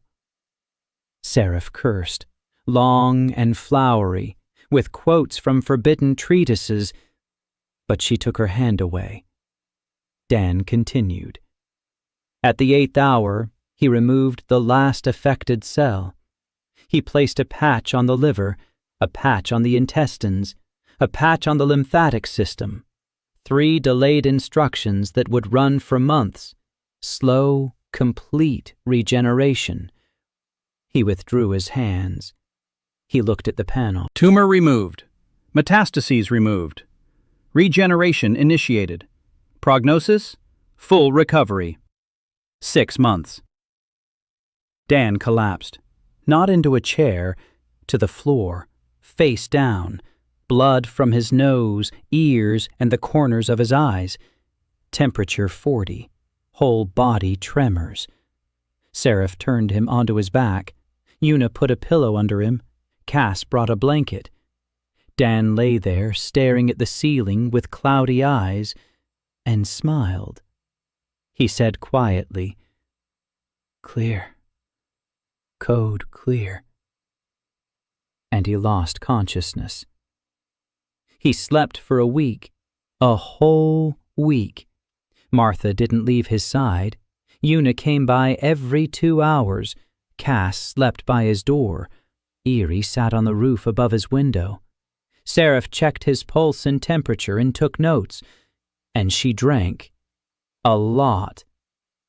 On the 4th day, Lyrian came. She arrived as soon as she found out. She walked into the room. She saw Dan, pale, thin, with dried blood on his face. And for the first time in front of others, she showed what she was feeling. She sat down next to him, took his hand, and sat in silence. For 3 hours, until Una persuaded her to eat. On the 7th day, Dan opened his eyes. The first thing he saw was Olred. The priest was sitting by the window, alive, flushed, back straight, eyes clear. He was looking at Dan. Dan looked at him. Olred said he wouldn't renounce his faith. Dan said he hadn't asked him to. Olred said he would tell his people that Dr. Shaw was a heretic, but that he was a man, and that as long as he was treating the children, they were not to touch him. Dan said that was enough. Olred stood up. He walked to the door. He turned around. He said that his wife would be glad to know that the disease was treatable, that she wouldn't call it heresy. She would call it a miracle. Then he left. Dan lay there staring at the ceiling. Una came in with a notebook. She wrote it down. Patient, Olred Kane. Diagnosis, severe cancer with metastases. Treatment, 8 hours. Fee, none. Result, the cult of the pure lot is split. Truce. Note, the clinic's first rule. The person comes first, then the diagnosis. The morning after a week of sleep was quiet. Dan lay there and listened. Birds outside the window, the crackling of the stove, Martha's voice in the kitchen. She was scolding Leo for sticking his finger in the honey jar again. Leo replied that honey is delicious, in a complete, coherent sentence. "Honey is delicious, Grandma." Dan smiled. A year ago, this boy didn't know a single word. He sat up, slowly. His body was weak, empty, like a wrung-out sponge, but alive. His head was clear, no migraine, energy at 5%, minimum, but it's there, and it will grow. Dan stood up. His legs held him, barely, but they held him. He left the room, walked down the hallway. Shaw Clinic was waking up. Seraph was sitting at a table in her room, books around her, scrolls, notes. She was working. Glasses on her nose, hair pulled back into a crooked bun, a mug of tea on the table. Not wine, tea, Dan noted. She looked up, saw him, said he looked like death. Dan said he felt better than he looked. Seraph said that was no consolation. Then she stood up, came over, and hugged him. Quickly, awkwardly, like someone who wasn't used to hugging. She stepped back, adjusted her glasses, said that if he nearly died again, she would personally kill him. Dan said he appreciated her concern. Seraph said it wasn't concern, it was an investment in her only test subject, and she went back to her books. But Dan saw it. Her hands were shaking. He went out into the courtyard. The morning was cool. Autumn. His first year in Air Home was coming to an end. The leaves on the trees beyond the clinic wall were turning yellow. The air smelled of smoke and apples.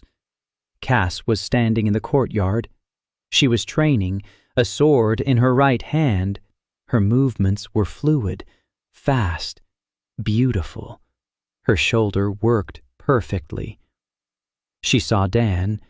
She stopped. She sheathed her sword. She walked over. She looked at him appraisingly. She said he'd lost 5 kilos. Dan said Martha would fix that. Cass nodded. Then she said that while he was sleeping, people had come. From Valmar. From the capital. The Emperor's envoy. Dan froze. Cass said that Emperor Seymour IV was ill. Seriously ill. No one could help. The court healers were powerless, and word had reached the Emperor about a healer from Lowhall who cures the incurable. The envoy left a letter, with the imperial seal, an invitation to court. Dan took the letter, heavy parchment, a golden seal, the imperial eagle. He read it and felt the despair behind every polite line. The Emperor was dying. His 3 sons were ill. The dynasty was crumbling. The empire was on the brink of chaos. And somewhere in a border town, there was a man who could fix it. Dan folded the letter. He looked at Cass. He said he would go. Cass said she would go with him. Dan said someone had to guard the clinic. Cass said that Aerie could handle it. The girl had grown over the past year. She had grown stronger. Her tracker's edge had recovered 80%. She could see and hear everything within a 5-league radius. No one would approach the clinic unnoticed. Dan looked up at the roof. Ari was sitting there, as always, with her legs crossed, staring into the distance. She felt his gaze. She looked down. She nodded, briefly, in a military fashion. She had heard the whole conversation. Dan smiled. Una approached, with a notebook. She'd heard it too, not because she had keen hearing, because she was standing around the corner. She said she was coming along too. Dan said someone had to handle the reception. Una said Seraph could handle it. Theory and practice. Seraph knows both. Dan looked at Una. She stood before him, 19 years old. Freckles, rolled up sleeves, a notebook pressed to her chest, gray, stubborn eyes. She wasn't asking. She was presenting a fait accompli. Dan nodded. Una smiled. Dan had been preparing for 2 days, restoring his energy, eating, sleeping, Getting ready. Seraph came every evening. They discussed the timer.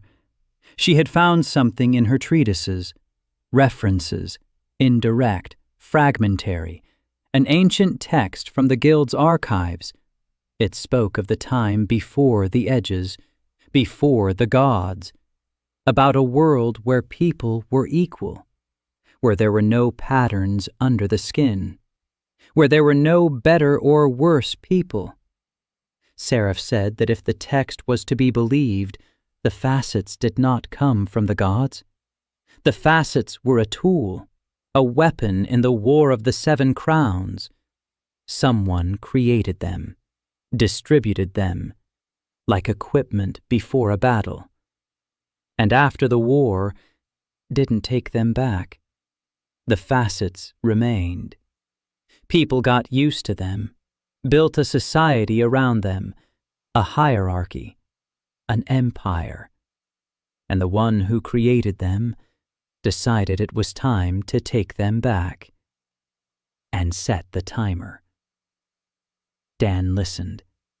The pieces were falling into place, slowly. Not the full picture, but the outline was emerging. The edges aren't a gift. The edges are a tool. Issued for a time, and someone wants it back. But who? And why? And why so slowly? Why not turn it off all at once? Why over generations? Seraph said she didn't know, but she knew who might know. The steppe shamans. Those who burn the edges. They work in the same direction as the timer. They speed up the process. So they know about it, or are part of it. Dan remembered Irie, the scorched edge, the mother who died. Of shaman are not just savages. They are part of the system, a link in the chain. On the 3rd day, Dan set out. Cass on a war horse, Una on a gelding from the tavern stable, Dan on a calm mare he borrowed from Bran. He didn't know how to ride. The herbalist's body knew how, but poorly. Cass said he sat in the saddle like a sack of cabbage. Una wrote it down. Dr. Shaw's posture, like a sack of cabbage, needs improvement. The journey to Velmar took 10 days, through forests, through plains, through small towns where people turned to look at Cass and her sword. Across bridges and fords. Through autumn rain that didn't stop for 3 days straight. Una was soaked. Cass was soaked. Dan was soaked. But they rode on. Toward the capital. Toward the emperor. Toward the secret that awaited beneath the palace. Velmar came into view on the 11th day. Over the hill. Huge. Stone. Towers and spires. Walls in 3 rows. Thousands of houses. Smoke from thousands of chimneys. Rivers. Bridges. Squares. People. So many people. Dan stopped his horse on the hill. He looked at the capital. Cass was beside him. Una was beside him. Cass said that everything was more complicated in Velmar, that here every word was a weapon, every smile a trap, every friend a potential enemy. Dan said he knew. Cass said he didn't. He doesn't know, but he'll find out. Una was taking notes. Velmar, capital, population, large, danger, high. Note, Cass is nervous. They rode into the city through the north gate. Along the wide thoroughfare, past the market stalls, past the barracks, past the temples. People turned around. They looked. Not at Dan, at Cass, a former guard. Some recognized her. They whispered. Cass stared straight ahead. Her face was stony. The palace stood on a hill in the center of the city. White stone, golden roofs, windows like eyes, hundreds of windows, and behind each one, someone was watching. They were met at the gates, led through the corridors, marble, tapestries, candles, guards in armor, courtiers in silk. Everyone was watching. Everyone was sizing them up. A country doctor in plain clothes, with a mercenary and a girl with a notebook. They were led into the throne room. The hall was empty, only the throne. And on the throne, Emperor Seymour IV. Dan saw him, and his breath caught in his throat, not from awe, from pity. The old man on the throne was a shadow. His skin was gray, his eyes were dull. His hands on the armrests were as thin as twigs. The crown on his head seemed too heavy for that neck. He was breathing with difficulty. Every breath cost him effort. Dan focused. The panel unfolded. Subject, Seymour IV, 68 years old, critical condition. And Dan saw it. Everything. Heart, weak, arrhythmia. Kidneys, failure. Lungs, fluid. Liver, cirrhosis. Blood, thickened. The gem. The ruler's imperial gem. When once the brightest in the empire, now dim, barely smoldering. And in the very depths, the timer, the same line, fading. But here it burned brighter than anyone else's, the imperial line, the strongest edge in Airholm, and the fastest timer. The brighter the edge, the faster the fade. The emperor was not dying of old age, not from illness. He was dying because someone had once decided that the strongest must go first. Dan approached the throne.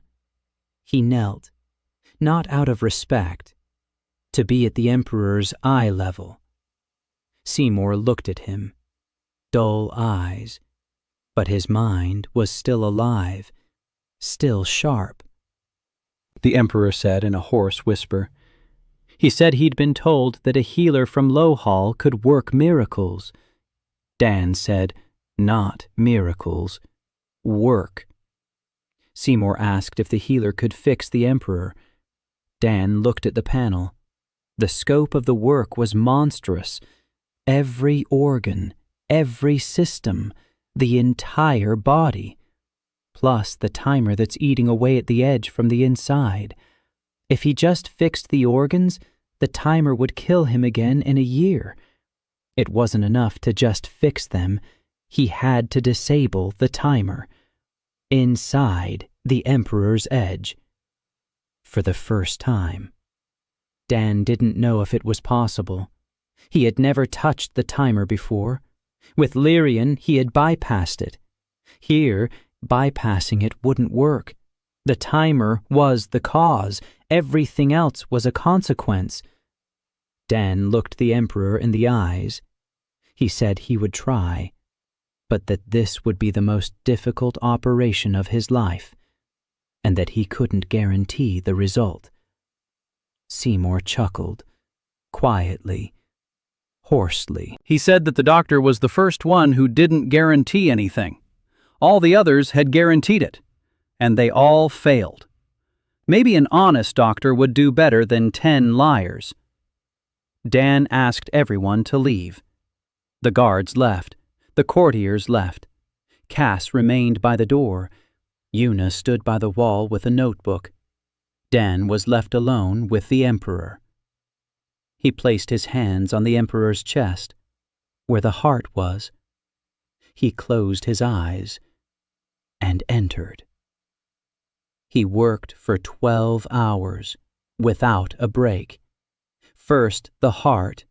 He corrected the arrhythmia, strengthened the muscle, repaired the valves. Then the kidneys, restored filtration, removed the damage. Then the lungs, drained the fluid, healed the tissue. Then the liver, cirrhosis. Cell by cell, layer by layer. Each organ was a separate operation. Each one took hours. Una brought water every 30 minutes. Cass didn't move from the door. 12 hours of motionless vigil. At the 10th hour, Dan reached the edge. The timer. He stood before it. An alien line. Ancient. Powerful. Woven into the very fabric of existence. He reached out, touched it, and understood. The timer wasn't just an instruction. The timer was a lock. Locked. With a key Dan didn't have. He couldn't delete it, couldn't rewrite it, couldn't bypass it. The lock had been set by someone operating at a level beyond Dan's reach, the level of gods, or those who came before the gods. Dan clenched his teeth. No, not like that. He couldn't remove the lock, but he could slow it down. He could put up a buffer, a layer between the timer and the edge, a patch that would dampen the fading signal, not turn it off, dampen it, like a filter. Every pulse from the timer would pass through the buffer and be weakened. The edge wouldn't stop fading, but it would fade 10 times slower. Instead of years, decades. Instead of decades, centuries. That was enough. More than enough for one person's lifetime. Dan set up the buffer, carefully, precisely, like an engineer installing a filter in a critical system. The buffer was in place. It worked. The timer kept ticking, but the edge stopped fading. Slowly, very slowly. It began to flare up. Dan opened his eyes. He took his hands away and fell. This time Cass was nearby. She caught him on the floor. Una on the other side. They laid him down right at the foot of the throne. Dan lay on the marble floor. Blood from his nose, from his ears, from his eyes. Fever, tremors, darkness at the edges of his vision. But he was smiling. He looked at the throne. The Emperor sat upright. His back was straight. His eyes were clear. His cheeks had turned pink. His hands on the armrests were firm. He was breathing. Deeply, evenly, freely. The gem on his wrist glowed, brightly, as it hadn't in 30 years. Seymour IV looked at Dan, at the physician lying on the floor at his feet in a pool of his own blood, and the Emperor, the Lord of Airholm, the ruler of the empire, rose from the throne. For the first time in 2 years, he stood on his own. He descended the steps. He knelt down beside Dan, the old Emperor on his knees before the young doctor. He spoke softly. He said he owed him his life. Dan spoke hoarsely. Through the blood and weakness, he said he didn't. That instead, He should open schools. He should remove the tax on healers. He should let doctors treat patients without a guild license. He should get started. Seymour looked at him. Then he nodded and called for the guards. Not for Dan, for the decrees. That night, Dan lay in the imperial guest bedroom on silk sheets. His energy was at absolute zero. His body was broken, but his mind was working. He'd found a workaround, not a solution, a workaround. The timer was still ticking. The lock was still there.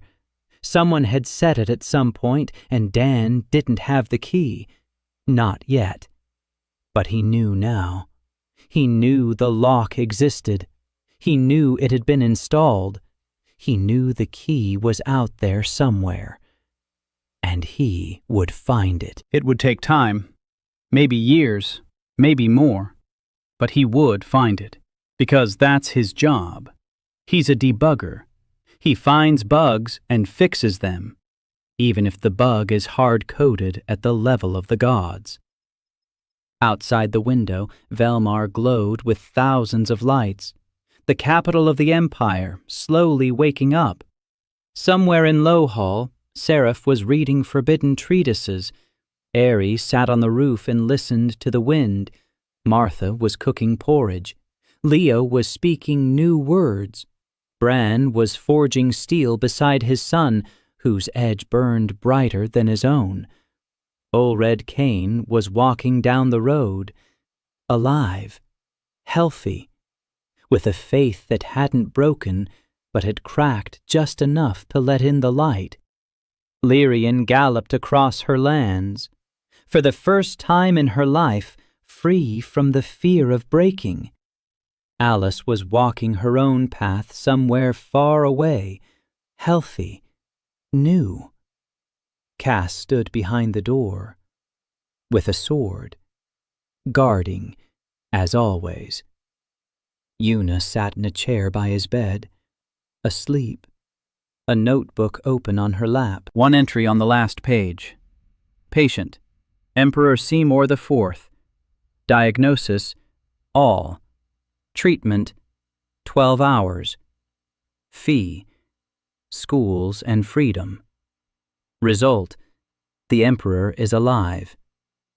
Note, the clinic's first rule, first the person, then the diagnosis. Dan closed his eyes. He thought, okay, the work environment is set. Now the real work begins.